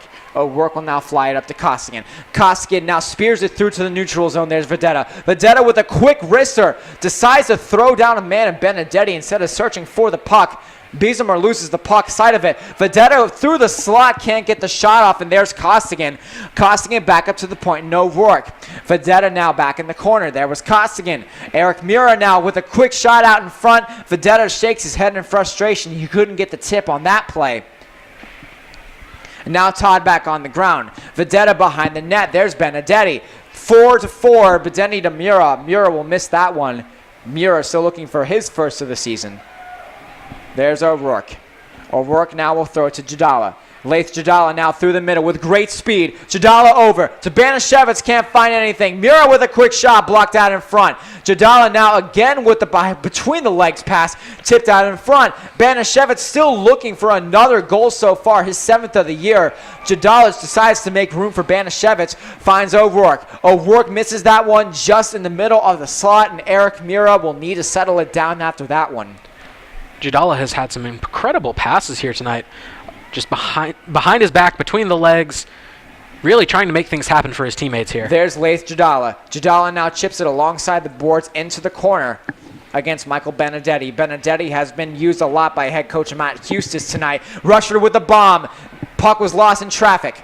There's Sam Banashevitz. Laith Jadala now. Laith Jadala will now try to find Alice Rushford. They're still in the corner battling for it. Decides to take it out to the middle with a quick shot. Bessemer got a blocker to it. Now there's Banashevitz once again. Laith Jadala will chase that one down. There's Rushford. Mazakowski. Mazakowski can't float it. Banashevitz to the middle with a quick shot just wide. Took back out in front. Anistertov there to collect it. Alice Rushford will bat that down. Will not be called on a high stick. Will there be a delayed call there? I see the assistant coach for the Wilmington Seahawks motioning for somebody to come off. Not exactly sure where that was. Banashevitz with a strong forecheck back out, trying to make something happen. Puck gets lost in his skates. And now the play settles down with 5 seconds left to go. No icing on that one. Hall touched it. Just going to let the clock run out here. Another intense period. Definitely was slow in the beginning, just like we saw. But then we had 2 very quick goals by both Trevor Merchant as well as Riley Johnson. These are 2 goals that we'll talk about in the second intermission a little bit more, of course, with assistant coach Tim Healy, who will be joining us. But just some quick thoughts on the period thus far. We'll start off with Cameron. How did UNCW look in that period compared to the first? UNCW, they seem to pick it up from the first period in the beginning of this period, but towards the end, it feels like State totally dominated. I mean, State seemed to dominate throughout the entire period, but Wilmington did seem to pick up a little bit more of their defense for this period. Defensive pressure was, of course, very important. The puck didn't seem to get to Joey Hall that much there, Logan. No, the defense was rather impressive. Again, the tandem defense of Ellis Rushford and Cam Mazakowski just doing a wonderful job tonight protecting this, and both of them doing, for the most part, a good job of staying out of the penalty box, which is almost uncharacteristic at this point for the 2 of them. But again, State just looking like the more physical and better team right now. As we await the arrival of assistant coach Tim Healy, we're going to take a quick break right here on PackTV. Heading into the second intermission, we'll be right back. PackTV is Logan Ward here with assistant coach Tim Healy. Coach, at what point do you really start thinking about the shutout, if you do at all? It's like a no-hitter in baseball. You don't mention it. I'm not going to say that word right now. But what I do want to keep thinking about is good D zone. We're doing a good job of controlling in front of the net. We're doing a good job of staying out of the box. Those are the things that keep the other team off the board. Absolutely. And going along with that, the defense has looked strong. What have you liked out of the team so far? You can look at the scoreboard and say it's only 2-0, but we're a little bit of a snake bit tonight with the post, but we keep going. We're not getting down. We keep going at it. Again, I like how disciplined we've been. We've stayed out of the box. We forechecked well. I think we do need to get a little bit more traffic in front of the net on some of these rebounds. But overall, we're playing a pretty solid game tonight, and you got to give credit to Wilmington. They always come to play when it's us. Absolutely. And up 2-0, what are some keys to maintain this lead going into the third period that you want to see? Well, I think you always want to make them go the length of the ice to score. So keeping it down in their end, making them work harder for their goal than they want to. So that means forechecking hard. That means thinking about your chances when you're going to the point and not doing the point, making smart plays there. And running a clean, crisp breakout, taking a simple play out of the zone instead of maybe looking for the home run pass, which, we have a lot of skill guys, so we do look to do it. And look, if I had I'm an old goalie. I don't have the mitts some of those guys had, so I get why they look for it. All right. Well, thank you very much, Coach Healy. We'll be right back after this. Go Pack. Ice Pack fans are crowding the Iceflex lobby here as NC State takes on the UNCW Seahawks. Zach Solai, Logan Ward, and Cameron Philman here to stay for tonight's broadcast. It's a late night once again. Want to thank you, of course, for watching us in this very late night, but we're going to get straight to it here. There's no beating around the bush. State is dominant. They're dominating in every aspect of the game on the scoreboard, special teams, and of course, physicality. Now, Logan, quickly talking about State, the biggest thing is the fact that they are a physical team. They have the big body center and Nikita Anistertov. All the way down to their third line, Trevor Merchant, even down to their fourth line, Alex Vedetta has been getting into some pretty tricky action race. What have you seen from the physicality tonight, and do you think that carries over into Richmond tonight? I think the physicality is always present. We've seen it all season long so far. In all 6 wins, they've been the more physical team at the end of the game. And it also comes down to consistency throughout the entire game because they're physical the entire way through. Saw Wilmington come out with some quick little hits at the beginning, but the Ice Pack have matched it as the game's gone on. Energy is crucial as well, carrying this forward. It's the third period here. No time to take the foot off the gas. State has historically done a little bit weaker in the third periods compared to last year. State was a team that did not start off well but finished well. And now, as we saw against the game against James Madison, they took their foot off the gas a little bit and bad things happened. Of course, now Joey Hall has been playing outstanding tonight, has been tested a lot. But in terms of being tested, if Ice Pack let their foot off the gas, does Joey Hall stand tall or take a little bit of a step back? I think it really just depends. We'll see what happens going forward. But he could really do either at this point. He has done a wonderful job out here tonight for the Ice Pack and has been one of the key players that we've seen here tonight. If he stands as tall as he has so far, there's no way that Wilmington makes it out of this with the win. Now, of course, State's defense has done an outstanding job, especially in the neutral zone, setting up a trap. For fans who might not know what a trap is, it's essentially what you saw Trevor Merchant do a few times in the neutral zone, position himself well enough in certain areas to grab the puck away, like a breakout pass, sending a puck all the way down to the other end, or simply just taking away an opportunity to make some sort of physical play happen. Now, Cameron, in terms of Wilmington's shots, you've seen a little bit of their shot opportunities, their creation so far. What do you think they need to do in this third period? On the scoreboard so far, it is 2-0. They need 2 goals. They have the firepower in Joey Alexander and Jonathan Backus. What's the secret? What do they need to do in terms of shots? Well, I think what they really need to do is actually pick up on their defense, because their defense seems to be what's lacking. They seem to be getting those shots on goal when they can, but their defense seems to just letting State push right past them. And so far, State is obviously dominating, but other than that, I feel like they need to keep passing to each other and getting it on that side so that they can make those shots and make those goals. Standout defenseman Michael Benedetti on that first defensive unit for head coach Matt Hustis has been extremely crucial in tonight's play as well. Not allowing State to do a lot in terms of getting towards the net, but when he's off the ice, it's quite apparent, and it's something that the Pack will need to be watching out for going forward here. We're going to take a quick break, be back here for Puck Drop for the third and final period of tonight's match right here on PackTV. The NC State Fair draws to a close here in Raleigh, North Carolina, and what better way to celebrate the end of an amazing North Carolinian event by coming to an Ice Pack game. Zach Sawai with Logan Warden, Cameron Thoman here bringing you tonight's broadcast. I think the biggest thing about the fair is, and correct me if I'm wrong, compare it to coming to an Ice Pack game, and more importantly, compare it to coming to the Backyard Brawl. Yes. At the fair, you're waiting in tons of lines for maybe maybe an hour of enjoyment combined. You're waiting in all the lines for those rides, buying expensive food, which you can easily make at a discounted price at home, as well as going on all those rides that in reality you're only going to experience for 5 minutes. While you get to come to an NC State Ice Pack game, the Backyard Brawl, to see physicality, to watch excitement, to feel excitement, and you're guaranteed a seat in the PNC Arena. Now, between those two choices, I think it's pretty obvious the winner. Well, presenting the evidence like that, who's not going to choose the Backyard Brawl right there? Again, though, just a fantastic event all around. We have a huge turnout of fans to the Iceplex here. Now, imagine that in the PNC Arena environment. It's going to be an absolutely wonderful game out there on Monday night. Players are turning to the ice here quickly. We hope you as well tuned into some of our other original programming here on PackTV. Leah Bruce and Jasmine McCoy recently traveled to the NC State Fair to film some special events, talking with some local Carolinians, some possible Tar Heel fans, which can't be too ecstatic about those interviews, but for the most part, it was an exciting opportunity to get more involved with the Raleigh community. Tonight as well, Ian Hutchison has served as backup to Joey Hall. Josh Cannon as well as Jess Hart have served as the healthy scratches. Talked to them both before the game. They seem to be in good spirits.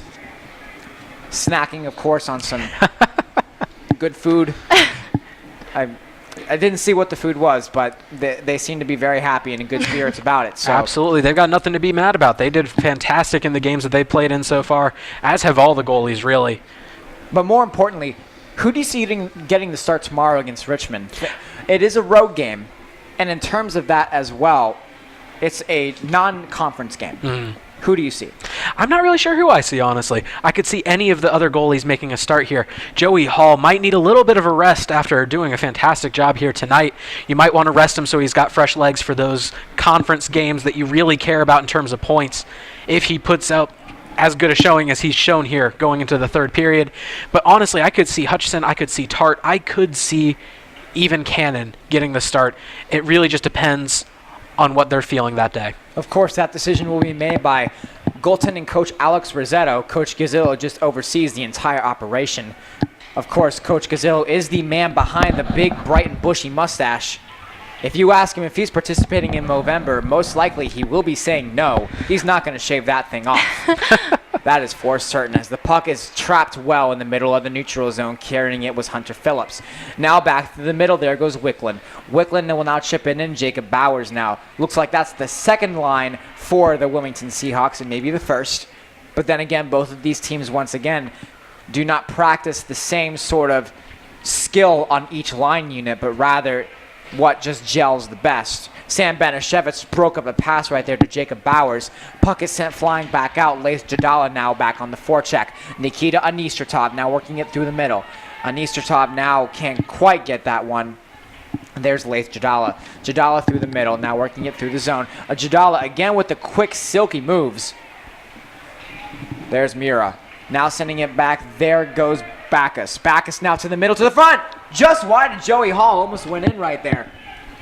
Backus did a fantastic job getting out in front still right there. hanging on to a really strong power moves being led forward. There's Backus once again in a corner battle. Believe that's Anistratov. They're the same exact size. That's very interesting in that aspect. Yes, absolutely. There's Banashevitz. Sam Banashevitz trying to make it past the Lace Jadala with a quick zone entry, but can't quite get it there. Puck is chipped back in slowly by Will Took, eliminating the icing call. Robinson, looks like that is Kinney and Johnson begin a quick wheel breakout play. Now circling around the boards, has options at both wings. See what he chooses to do, and he decides to go to the zone entry himself into the far corner. Robinson will now do a strong battle alongside the boards. Carrying it now, looks like that's one of the Wilmington players. Devin Halco now in a foot race with Tanner Broadwell. Yakovone leads a charge with that Wilmington third unit. There's Kinney. Kinney with a quick chip shot off the blocker of Biesemer, and he sends it out of play. Bessemer just did a fantastic job just knocking that one away. His presence in the net has been a deterrent all night long. Those two goals really not on him. It's one of those things when you keep chipping away at something, eventually you're going to break through, and that's what the Ice Pack has done tonight, having plenty of shots on goal to show for it. 17:45 left to go here in the third period. Have you seen a quicker jump from Wilmington so far, or do you think they're still trying to get their legs under them? I still feel like they're trying to get their legs under them, but it does seem like they're picking it up a little bit. Good speed, good energy through the neutral zone so far for State. Great zone entries, winning faceoffs. They're not only scoring, but they're doing everything right. And that's not something we've seen a lot. They've been working through the whole year. There's been a lot of games where there has been some facets of the game being completed and not others not as well. But tonight, everything seems to be clicking as Devin Halco will now send it forward. There's Cesarek at the far side. Cesarek will try to find a man through the middle. Looks like Hudson almost had a chance there. Trevor Merchant still lurking out in front. Alfonzetti in a mosh pit battle out in front. Puck is still loose. Ref blew the whistle prematurely. Players considerably frustrated, saying words that, of course, we cannot repeat here on PackTV. I don't want to get fired. Definitely, you hear the displeasure from the fans as well, banging on the glass, letting it be known that they do not approve of that call. Still icing a unit. That second line now out for State. Cesarek, Alfonzetti, Merchant. Looks like that's going to be against the fourth unit, or the first unit, for the Wilmington Seahawks with Will Took. I believe that's Hunter Phillips alongside Tim Wicklund. Merchant now tries to make it through, broken up well by Hunter Phillips. Now carried back out, there's Wicklund. Wicklund will now lose that one as Halco and Hudson settle it down. Shutdown unit now trying to turn offensive as the pair has now combined to be together. Broken up in the middle strongly by Jacob Bowers. Bowers loses it to the speediest skater in the ACCHL in Parker Cesarek. Cesarek now working around the man. The ref needs to get out of the way. There's Cesarek behind the boards. Trevor Merchant now coming back in for the check. There's Devin Halko. Halko will now lose it, can't keep it in the zone. And the puck stops. Or keeps going, rather. Ice Pack have slowed it down a little bit here. The aggressiveness definitely still showing up, but Joey Hall again out of the net a little bit too far. High risk, high reward play is what you'll get from him. Joey Alexander with a strong back pass to Tyler Feast. They're trying to start another breakout play, but State's doing such a strong job in the neutral zone, it's almost impossible. Alfanzetti really keeping his man strong at their defensive blue line. Alfanzetti will now lose that battle. Fighting his way in was one of the Wilmington players, number 5. There's Alfanzetti. Alfanzetti through the middle, tries to make a pass over to Halko. He had options, couldn't quite decide on one. Now back, Alfanzetti just picks that one up. And again, we're seeing this physicality in the first 2 periods continue here. Very physical play out of this Wilmington defense. Looks like a shortage. Vedetta seems to be a little bit on the aggressive side. I'm not sure if he'll be heading off once again, but it looks like they're ushering off Halko. It will be Halko. 2 minutes, and they're going to call it on a cross-checking call. Costly penalty. That was a huge, tiring shift there for the Pack. And, of course, fatigue leads to costly penalties. Absolutely, and we've seen this quite a bit. Just some of the time when they have the prime opportunity to make something happen down there on the offensive side, costly penalty, will give up what was a great opportunity. Devin Halko in the box for 2 minutes for a cross-checking call. Joey Hall with that premium communication there to Eric Todd, trying to set up something there. Joey Hall will now hang on to that one early. The Pack have done a good job in the penalty kill tonight, not exactly in the past. No, they haven't done a great job at the very beginning of the season. They struggled with that heavily against George Washington, even against James Madison a little bit, although they did wind up dominating that game at the end. But in their most recent showings, we've definitely seen a rejuvenated Ice Pack out here, and they've been winning a lot of these special teams battles out here tonight. With a week off and a lot of time to rest, we came to practice the other night. The guys always seem to be in good spirits, whether it be a win or a loss, and that's special. Mazikowski leads a rush with Cesarek. Cesarek can't quite find the man, and now pushing it into the corner. There goes Will Took. Will Took now over to Joey Alexander. Got back at the point. There's Todd with the slap pass to Cesarek. Cesarek at the far hash marks. Not going to call anything on that play. One difference between Bessemer and Hall that I've noticed here tonight. Bessemer very reluctant to come out of the crease. Joey Hall being more of the aggressive type of goalie, while we have Bessemer really just content to let things come to him and react more than Joey. Yeah, Joey seems to come out of the crease a little more than I would be comfortable with, but it seems to be working for him. I mean, Bessemer and Hall seem to have very different styles, but clearly Hall seems to have the superior one, at least for this game. Looks like the Seahawks will be utilizing their one timeout for this game. Tim Healy comes together to rally the boys in red and white. Matt Hustis for the guys comes back out to try to settle down the Wilmington players, trying to get some decent strategies going on here.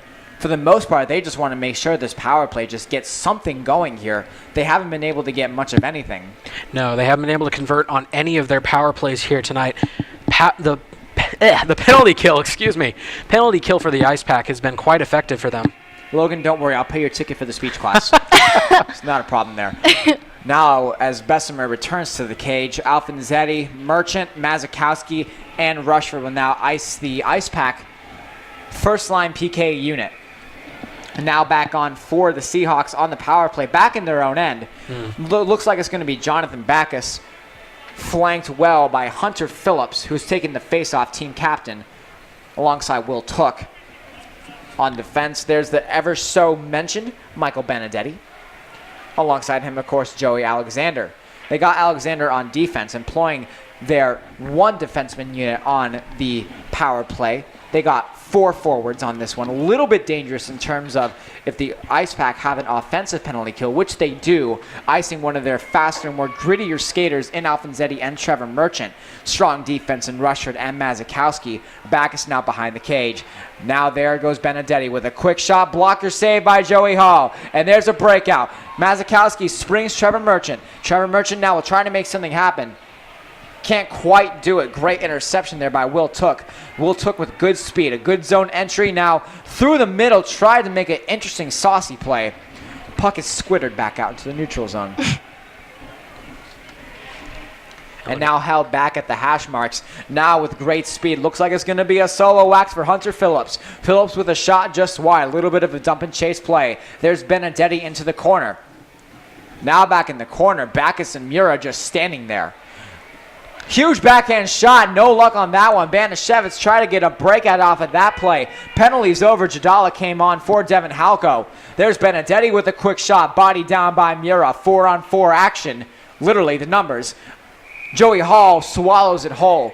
With I believe that's 13:39 left to go. Some of the numbers are broken on our scoreboard. Yes. And again, the physicality continuing into this third period, and I expect to see for the entire rest of this game, see body checks happening all over, and both teams content to let their physicality speak for itself. As always, if you are not watching the game or have poor access to some of our live streams, be sure to tune in to Twitter and follow at IcePack Game Day for all live tweets related to the game. Huge help to us, our PackTV, have been able to see some of the plays that we've been missing. We have strong communication with them as well, so we extend huge gratification towards them. There's Sam Banashevitz with a power move. Sam Banashevitz, and he scores! Sam Banashevitz puts a little bit of jail on his biscuits. 3-0 Ice Pack. Sam Banashevitz did a fantastic job getting in front of the net there, really just making things happen all by himself. You really can't ask for more out of your veteran captain. What an amazing shot there by Sam Banashevitz with a power move from the outside into the inside. Beats Ryan Bessemer. You can't ask for much more. 7th of the year for Banashevitz. Firing on all cylinders, Logan. Talk about horsepower. Just an incredible play right there. Again, just knifed through the defense. There wasn't much that they could really do to stop him. He just enforced his will, getting in there and getting the score. Great goal, but almost an even better celebration there by Banashevitz, pulling out sort of a Tarzan move right there. And there's Banashevitz once again. Will he be able to do it again? Breaks free of a man. Banashevitz finds Jadala with a tip shot just high. Jadala can't pot his 8th of the year. There's Banashevitz. Banashevitz now finding a man. There's Ian O'Rourke. Ian O'Rourke with Eric Mura on this top defensive unit. There's Jadala. Jadala with a quick shot over the pads of Ryan Biesemer. There's Banashevitz. Banashevitz still looking for it. Now over to O'Rourke. O'Rourke still looking for a quick lane. Can't quite find it. There's Eric Mura. Mura in the corner surveying his options. Oh, and O'Rourke with the shot there. Definitely. Mura with a quick shot. Body down on Nistratov. Couldn't get the rebound. Then they score! Sam Banashevitz once again. Can he be stopped? Probably not. 4-0 Ice Pack. No, he's just been incredible here. Has gone on a tear in these past couple minutes. Really a rough time for the Seahawks. Not much that they can really do in this situation. Again, amazing play by Banashevitz, but give credit to Nikita Anistratov in that play for actually crashing the net and letting Banashevitz tip that one in. Absolutely. No, really just a team effort there, getting the goal as they go up 4-0 here. I'm not going to lie, Anistratov is celebrating like it's his. Coach is giving stick taps, well, hand taps. The coaches don't have sticks. I mean, maybe, but they don't have them on the bench right now. Be a very different game if they did. Famously, though, coaches don't play. That's what makes them so premium. And through the wickets of Joey Hall. Amazing chance for Wilmington. Probably their best of the game. Still scoreless. 4-0 Pack. Joey Hall may see his first shutout. Didn't have one last season. Of course, we can't, as Tim Healy says, we can't quite talk about that, the cursed word. Think about Lord Voldemort, he who must not be named. In this case, it is, well, I can't say it because, you know, it's he who must not be named. Now at the point, there's Davis Hudson, still trying to find something happen. There's Ryan Kinney in the corner. Ryan Kinney gets tripped up. No call on that one. Refs were looking right at it. Miles Ferrone trailing behind him is Riley Johnson. Riley Johnson surveying his options, one of the better skaters for the Ice Pack. Has a goal tonight. Now pushing forward is Will Took, but the play is called on a hand pass. Now, and Robinson, very physical down there. He and a Seahawk having words on the defensive end. Definitely the chippiness has upped a little bit here, I feel, since Bessemer lit those 2 rapid goals in there. State seems to have picked it up a lot this period, and while Wilmington seems to have lost a little bit of their adrenaline, State has really picked up the aggression and been able to get those goals. What's going to be interesting to watch here, Logan, is if they opt for a running clock after the 10-minute mark. Yes. They're still waiting for that one, but we'll see what's going to happen. Looks like a Wilmington player will be heading off. Heading in the box, that is Daniel Breshka. That's going to be his second one of the game as well. Second time finding himself for 2 minutes in the box for a total of 4 here tonight. Pack 1 for 2 on the power play thus far. Looking to make it 2 for 3. It's going to be a great chance to make something happen. We're going to see what they can do. They've been firing in all cylinders tonight. See if they can crash the net as one of the most important aspects of this Ice Pack unit. That's part of their identity. They crash the net to get those goal opportunities, and it's something that they've done a fantastic job of in these past couple minutes, as we saw with those 2 very quick goals here. Alfonzetti, Mazakowski, Merchant, Cesarek, and Rushford now line up this power play unit for the Pack. On defense, it seems like it's going to be Hunter Phillips alongside Jacob Bowers. On defense, it looks like we have a lineup of Tyler Feast. I believe that's Michael Benedetti. Benedetti we've seen a lot on the ice tonight. Seems to be one of the team's better defenders, but hasn't had a lot of rest tonight. Has been on the ice quite a bit. There's Cesarek. Cesarek up to the top for Rushford. Mazakowski all the way over to Cesarek looking for a tic-tac-toe play. There's Rushford. Rushford over to Mazakowski. Mazakowski now tries to find Alfonzetti. Alfonzetti at the hash marks.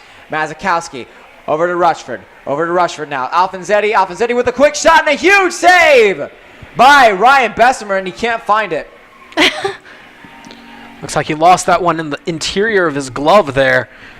You know it's a really good save when you get it inside your own equipment.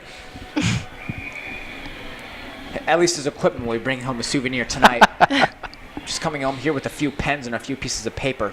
There's Mazakowski with a quick bomb just wide.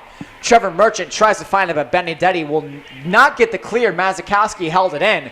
There's Alfonzetti at the high slot. Over to Rushford. Rushford tries to find a man in Cesarek. Cesarek can't quite get the shot. Sent all the way down to Joey Hall. And now he will leave it for Mazakowski. Forecheck well by Joey Alexander. Joey Hall again coming way out of the net there, trying to make things happen. There's Parker Cesarek. Cesarek now through the zone, really pushing forward. Cesarek now tripped up. Surprisingly, no call on that one, but no one seems to be upset about it. Mazakowski over to Rushford. Rushford with the bomb just wide. Alfonzetti with a quick shot just wide once again. Rushford will now handle it. Ice Packer not letting up here. There's Alfonzetti to the front of the net. Quick shot just wide. Mazakowski still trying to look for it. And you hear the force behind these shots that the Ice Pack are putting out. Tyler Alfonzetti. Alfonzetti looking to make some fresh angel hair pasta. Alfonzetti to the back. There's Mazakowski with a ripper and a shot. Huge pad save by Bessemer as he dropped to his butterfly.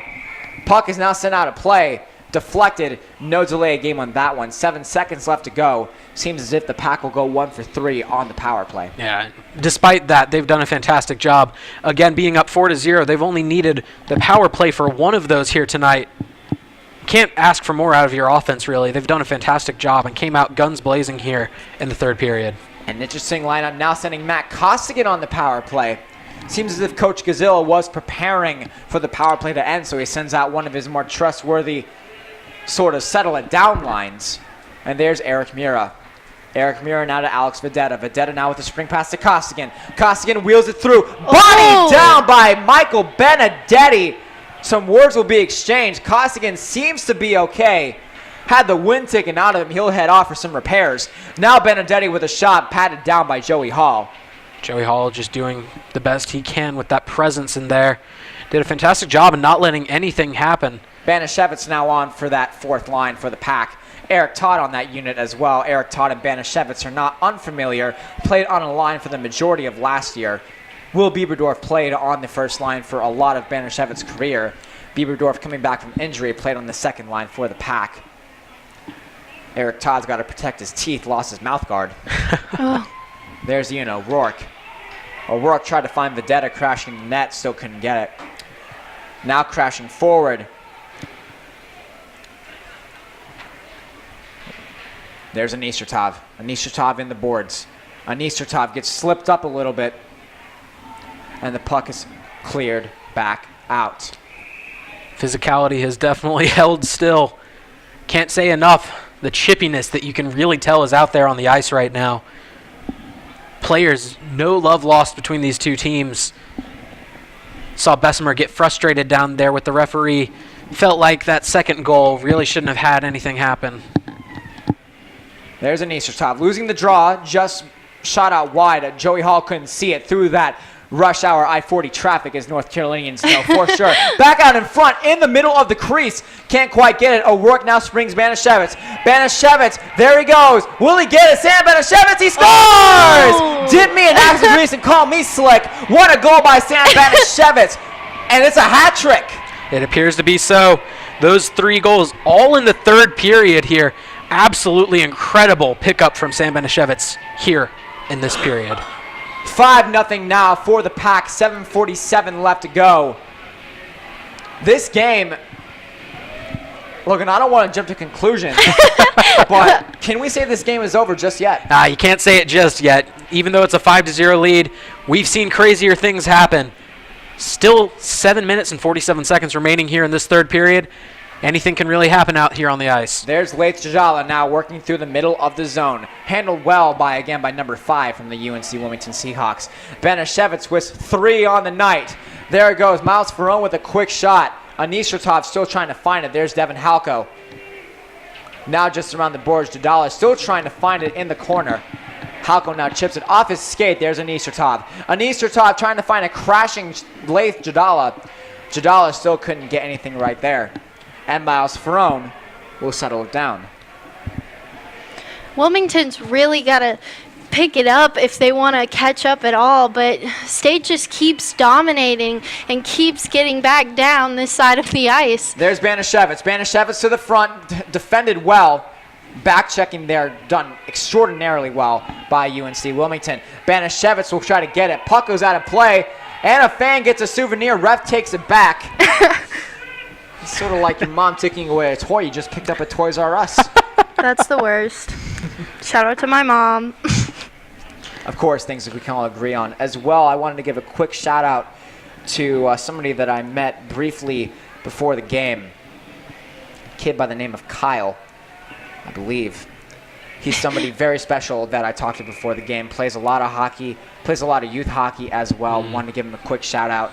He's going to be a good kid going forward. Just wanted to say hi. If you're watching, if you're ever going to watch this, what's up? Now carried back to the middle. There's Michael Benedetti. Benedetti now back into the corner, still waiting for something to happen. Wrapped around, Joey Hall got a pad on it. Looks like everybody lost that one down there. There's Robinson. Robinson finds Johnson. Riley Johnson, will he get it? Riley Johnson off the side of the cage. Johnson still has a chance to make something happen. There's Benedetti. Benedetti now with a quick clear. There's Robinson.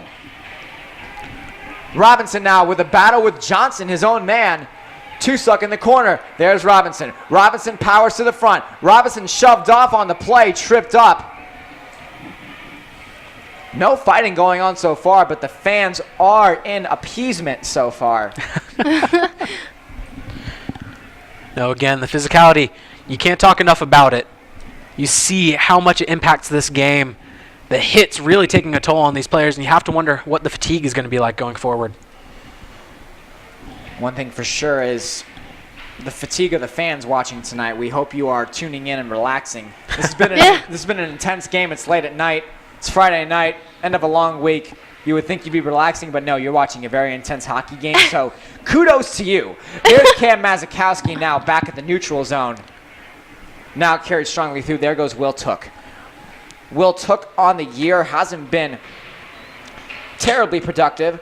So far, only having a goal on the season. Now, the stats that we have are only through 4 games. There's Riley Johnson. Riley Johnson tried to circle the wagons. Nobody there to puck it home. There's Mazikowski. Uh-oh. There's Ryan Kinney. We got a fight going on. Well, fans getting rowdy. Delayed penalty call. Riley Johnson, again, expanding the English dictionary to words that I just can't say. It's perfectly okay, but it looks like it'll be matching minors.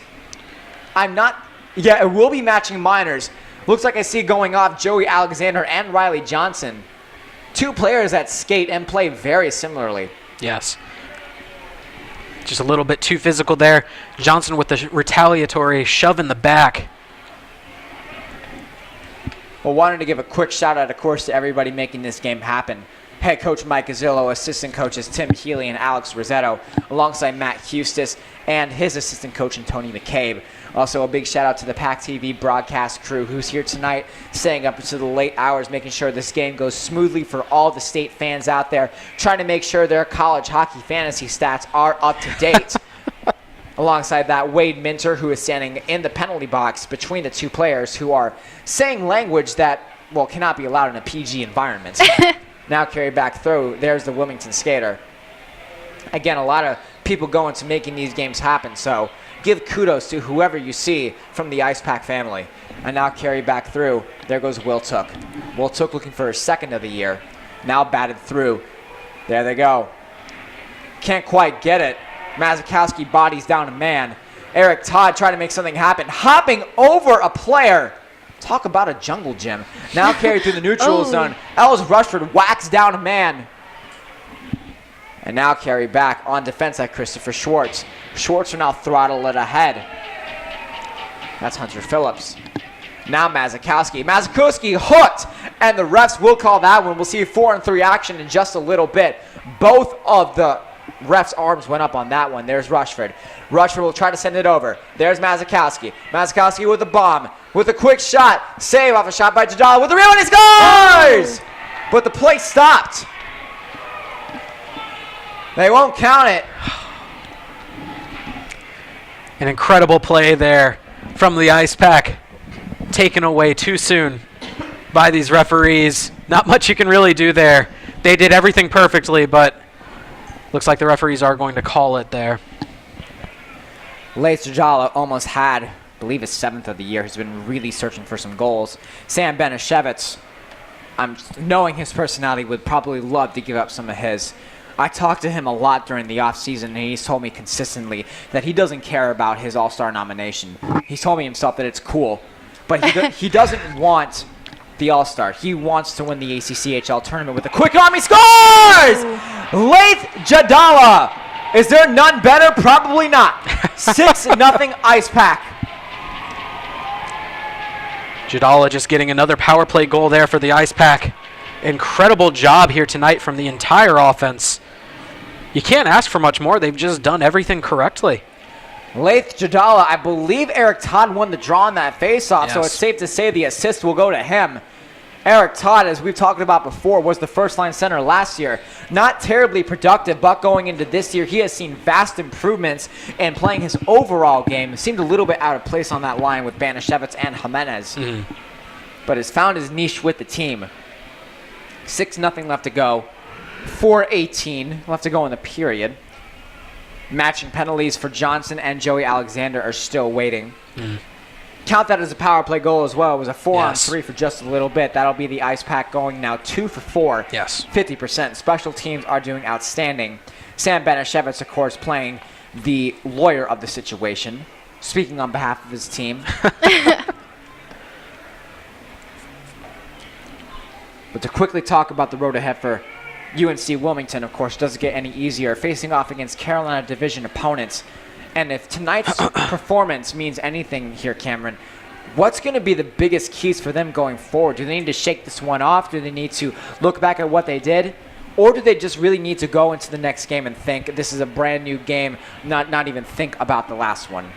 Going forward, I think they definitely need to reflect on this game and how they need to pick up on both their defensive and offensive.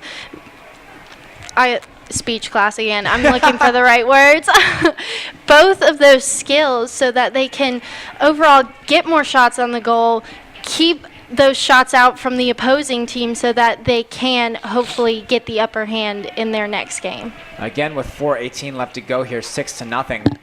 Nikita Anisertov will be sitting on the bench for the remainder of this period. You would think you would see him on with Leif Jadala, but not currently for this penalty kill 4-on-4 unit. There goes Backus. Backus tried to make something happen, but Jadala will now chip it alongside the boards back into the neutral zone. Have seen the puck there a lot in this period. Leif Jadala, of course, this is his first season back playing hockey after spending a long time away, taking a solid break. Wolf Pack. The chants are loud, and we can hear it all the way up here. I'm sure you can hear it through our microphones as well. Or you might have just heard me, one of the two. Now back in the point. Handling it strongly, that was Christopher Schwartz, intercepted by Jadala. Play will not be called offside. Jadala now back to Todd. 5-on-5 action, returning just in 5 seconds. Now back over. Jadala. Now Jadala still lost it. Eric Todd had a chance to intercept it. Players come back off. One player remains in the box for Wilmington. Stay back on the power play for a minute here. Muir will now try to chip it ahead at options in Alfonzetti and Trevor Merchant. Wilmington's coaches do not look happy. It's tough to be happy with a 6-0 performance from your team. Always want to see a better result out here. There goes Alfonzetti. Alfonzetti with Merchant. A 2-on-2 rush if they hurry. Zone entries done well. Tyler Alfonzetti now.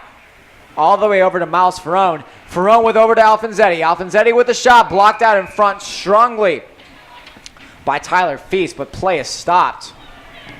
Fairly certain that's offside, but we'll wait for confirmation on that. Looks like they were checking the goalposts there, making sure they were still sturdy in there for Bessemer. 2:47 left to go here on this very late night here. We thank you once again for joining in with us on PackTV. Post-game intermission reports will be following soon with a bomb by Devin Halko. And Ryan Bessemer, giving up 6 goals tonight, has just been doing what he can. Defense has not been giving him much help so far here, Cameron. Sorry, say that again. I was into the game. Into the game for sure. The defense has been very lackluster so far for Wilmington. Bessemer has had to do much more than he would like to so far. Yeah, he really needs to pick it up in these last few minutes so that State doesn't get too bad. Definitely for sure. As the puck is carried through, Joey Alexander now chips it forward. At the far side, there's Tyler Feast. Oh, right out. Looks like he got a touch right out of the penalty box there. Yeah. There's Davis Hudson. Davis Hudson will now try to chip it forward. There's Devin Halko. Halko will now send it all the way back. Hudson now with the far cross ice pass to Halko. Just under 2 minutes left to go here. Wouldn't be surprised if they started running clock. Now back out to the front. Alfonzetti almost had one there for Merchant. Back out to the middle. There's Cesarek. Alfonzetti with the bomb and a huge save by Ryan Bessemer. Still hanging on to it is Alfonzetti, the ACC Scholar of the Year. Alfonzetti now to the top. Can't quite get it. There's Trevor Merchant. Trevor Merchant still looking for another goal of this game. Has had one tonight. And he will hold on to that one with $1:31 left to go here in the third period. Post-game intermission reports, of course, will be with head coach Mike Gazzillo. We'll talk a little bit about the game from our own end. And the Wolfpack Outfitters player of the game has yet to be decided with $1:31 left to go here. For sure, we'll talk about who it may be. And I know most Ice Pack fans are seeing the obvious answer about who one of our players of the game will be. Most likely, subject to change, Sam Banashevitz, of course, has been the leader of this team for the longest time. He has once again done an outstanding job tonight. Unbelievable goals, highlight reel goals in that aspect. No, and Sam has done a wonderful job, but there are a lot of players that you can consider for the award here tonight. Just an all-around strong performance from the Ice Pack through multiple facets. Banashevitz and his hat trick, but Joey Hall has also been absolutely phenomenal his goalkeeping here tonight. Okay. And there goes Ellis Rushford. There's Miles Ferrone. With a minute left to go here, Ellis Rushford will now hang on to it. The play wants to settle down.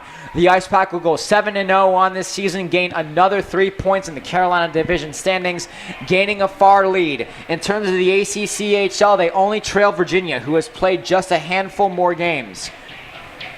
They sit comfortably in second place. The only division leaders alongside them are, of course, George Washington and Wake Forest, two teams that have been very strong so far this year. Matt Costigan now carries it through. Matt Costigan with a quick shot swallowed by Biesemer. Currently, University of Virginia does lead the ACCHL and won the Stephen Russell Memorial Tournament. Did end up winning the skills competition in that aspect as well. Yes. 23.3 seconds left to go here. It's all but done here, guys. Absolutely. And going forward, this is momentum that you have to take going to Richmond here for the Ice Pack. They really have to keep this momentum going, really. That's all they really need to do. And now chipped alongside the boards, trying to make something happen. The Ice Pack, as we said, now stay undefeated on the year. Joey Hall will get his first shutout. Not tested a lot, but when called upon, he answered that phone for sure. As the clock winds down, looks like that'll do it. Banashevitz gets the puck for his teammate and Joey Hall. First shutout of the year, first shutout in several years. That's the game. 6-0. Ice Pack take it from the Raleigh Iceplex in preparation against Richmond tomorrow and the Backyard Brawl on Monday. What a game, guys. What a game. Absolutely incredible all around. The Ice Pack just dominated in every facet of the game, as I was just saying. Offense, defense, and even goalkeeping. Seahawks just could not keep up during this game. Yeah, Bessemer started out really strong, but then he let 6 goals get right past him, and Hall had a shutout, so, what can you say? Go Pack.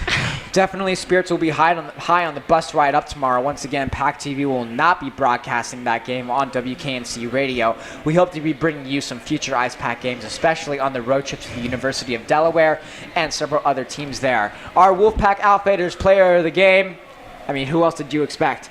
It's Sam Banashevitz.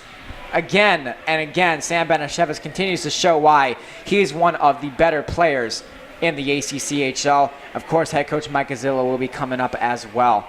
It's been an amazing game. We're going to take a quick break right here on PackTV. Be back with some analysis from us right here on PackTV. It's quiet once again here in the Raleigh Iceplex. Zach Salaya, Logan Ward, and Cameron Thoman for tonight's broadcast. By far and away, best game so far for State this season in terms of execution, zone entries, goals, really just overall play. Logan, overall synopsis, whatever that word is. Speech class enrollment starts as soon as we end the broadcast. In terms of that, what have you saw from State tonight? Just an incredible game all around. They did everything right. They won the penalty kills and power plays. They did everything they needed to on special teams in the neutral zone, and their offense and defense were just clicking. Joey Hall getting a shutout, that's all you can really ask for out of him. And the offense, with Sam Banashevitz getting a hat trick in the third period alone, absolutely incredible game for them tonight. It was an absolutely incredible performance by Banashevitz. Now, Cameron, what went wrong for Wilmington? I just think, I know this is going to sound super repetitive, but they didn't do enough communicating, and then they just weren't aggressive enough with their defense, which is how they got those 6 goals right past them. And they really need to pick that up for those next games so they don't end up having losses like this again. And that was one of your keys to the game as well, so it's a little bit disheartening to see Wilmington did take that step back. They have a long schedule ahead, but now that their practice arena and everything like that is back up on par, they should be able to get their games back together, really do a great job, and really work on the areas that went wrong for State, and for Wilmington, rather. But in terms of State, their special teams tonight was the story of tonight's game, and I know we talk about it a lot here on PackTV, but this was a little bit different of a game tonight. 2 for 4 on the power play. Everything just seemed better. In terms of special teams tonight, what did you see? Exactly what you said. It was just better. This was the best showing that they've had by far. Starting out the season very sloppily against George Washington, you can see the progress that they've made as this season has gone on, and they've gotten more comfortable with each other on those lines. This was just an all-around dominating performance for the Ice Pack. Trevor Merchant and Riley Johnson both recorded singular goals tonight. Trevor Merchant hasn't scored in quite some time. Riley Johnson has been a bit streaky as of late, records, I believe, his 10th of the season, now leads the team in goals. Banashevitz follows closely behind at 9. In terms of goal scoring for this team, I don't think at any point did the Ice Pack expect to have such prolific scoring on all 4 lines. No, absolutely not. And what they've gotten out of Banashevitz and Johnson, and especially even Jadala, have been incredible. All 3 of them have been scoring at will. And if you can't stop any of them, you're going to have a really rough game. It's been an exciting one for sure. Ice Pack fans turned out. Now, in terms of the backyard brawl for Monday night, we can't say enough about it. We got to spread the word. Ice Pack fans, if you're watching at home, Monday night, October 22nd at the PNC Arena. If you can't make it to that game, we'll be broadcasting the game right here for you on PackTV. Hope to have a special guest commentator there as well. Not sure who it is yet, but we will for certain figure it out. Coach Gazzillo and Sam Banashevitz are here to get some interviews in. We'll be right back here with Coach Gazzillo and Sam Banashevitz right here on PackTV. Welcome back to PackTV. This is Logan Ward with our Wolfpack Outfitters player of the game, Sam Banashevitz. Sam, absolutely incredible game. Yet another hat trick for you here. What really changed between the first 2 periods and that third one where you picked it up so much? I think that was the most frustrating first 2 periods I think we played in a while. Nothing was going our way. Just the bounces just weren't coming. They were getting in front of a lot of shots. They were blocking everything. Their D were doing a great job just standing in front, and their goalie was lights out. We were able to still sneak 2 by them. Riley and I think Tyler bounced one in off his butt somehow. But snuck 2 by them, but again, those were, we clearly outshot them 3-1 in both of those first 2 periods and just dominated the game. And that's just a frustrating score to see at the end of the second period with the 2-0. So, coach is really focused on keeping us focused and not to get frustrated. Even though I think I was the most frustrated player out there. Just nothing was going in. So, just came out in the third period, and you could tell that they were a little tired. I think. They weren't able to skate as much being down by the coast because of Hurricane Florence, so their ice time had been limited. So I think they were a little tired in the third period, and we were just able to just keep going, keep grinding it out, and eventually they just started coming in. So. All right, absolutely. And an incredible game. How do you carry the momentum into the road trip against Richmond coming up tomorrow? I mean, I think we had good intensity all game. I think everybody was frustrated after those first 2 periods because we had the intensity. We had what we wanted, and just nothing was going. So I think the intensity's there. Looking forward to the road trip tomorrow, and then even on Monday is a big game. Just keeping that momentum going, keeping that intensity up. That was a great third period. Definitely that third period made the night for us because I think if we would have ended that game 3-0 and only getting 1 more goal, I think we would have been a little upset. But again, just keeping that momentum, keeping that same intensity, just going forward, keeping that snowball moving down the hill, and we're just going to get it done.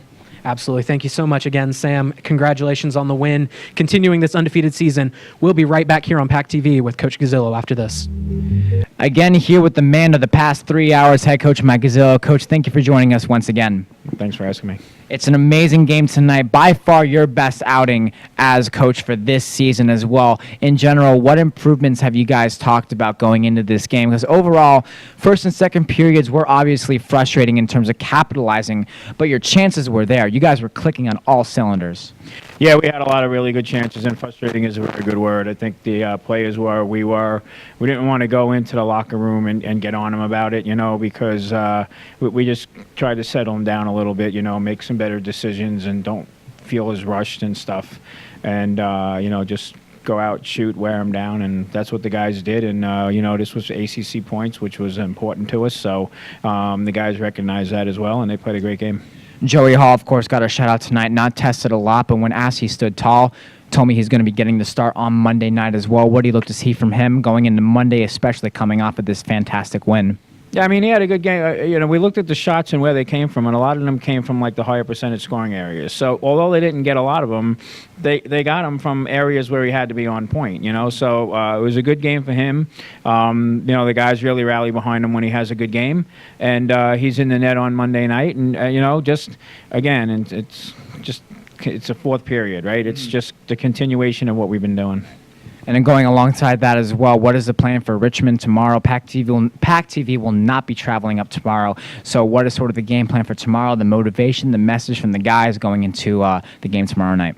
Well, I mean, we're playing well, and we're starting to get, a little bit more clicking with the passing, and, guys are getting a little more comfortable playing with each other and stuff. And, I mean, it's not an ACC game, but it's still, it's points for nationals if we want to go that route.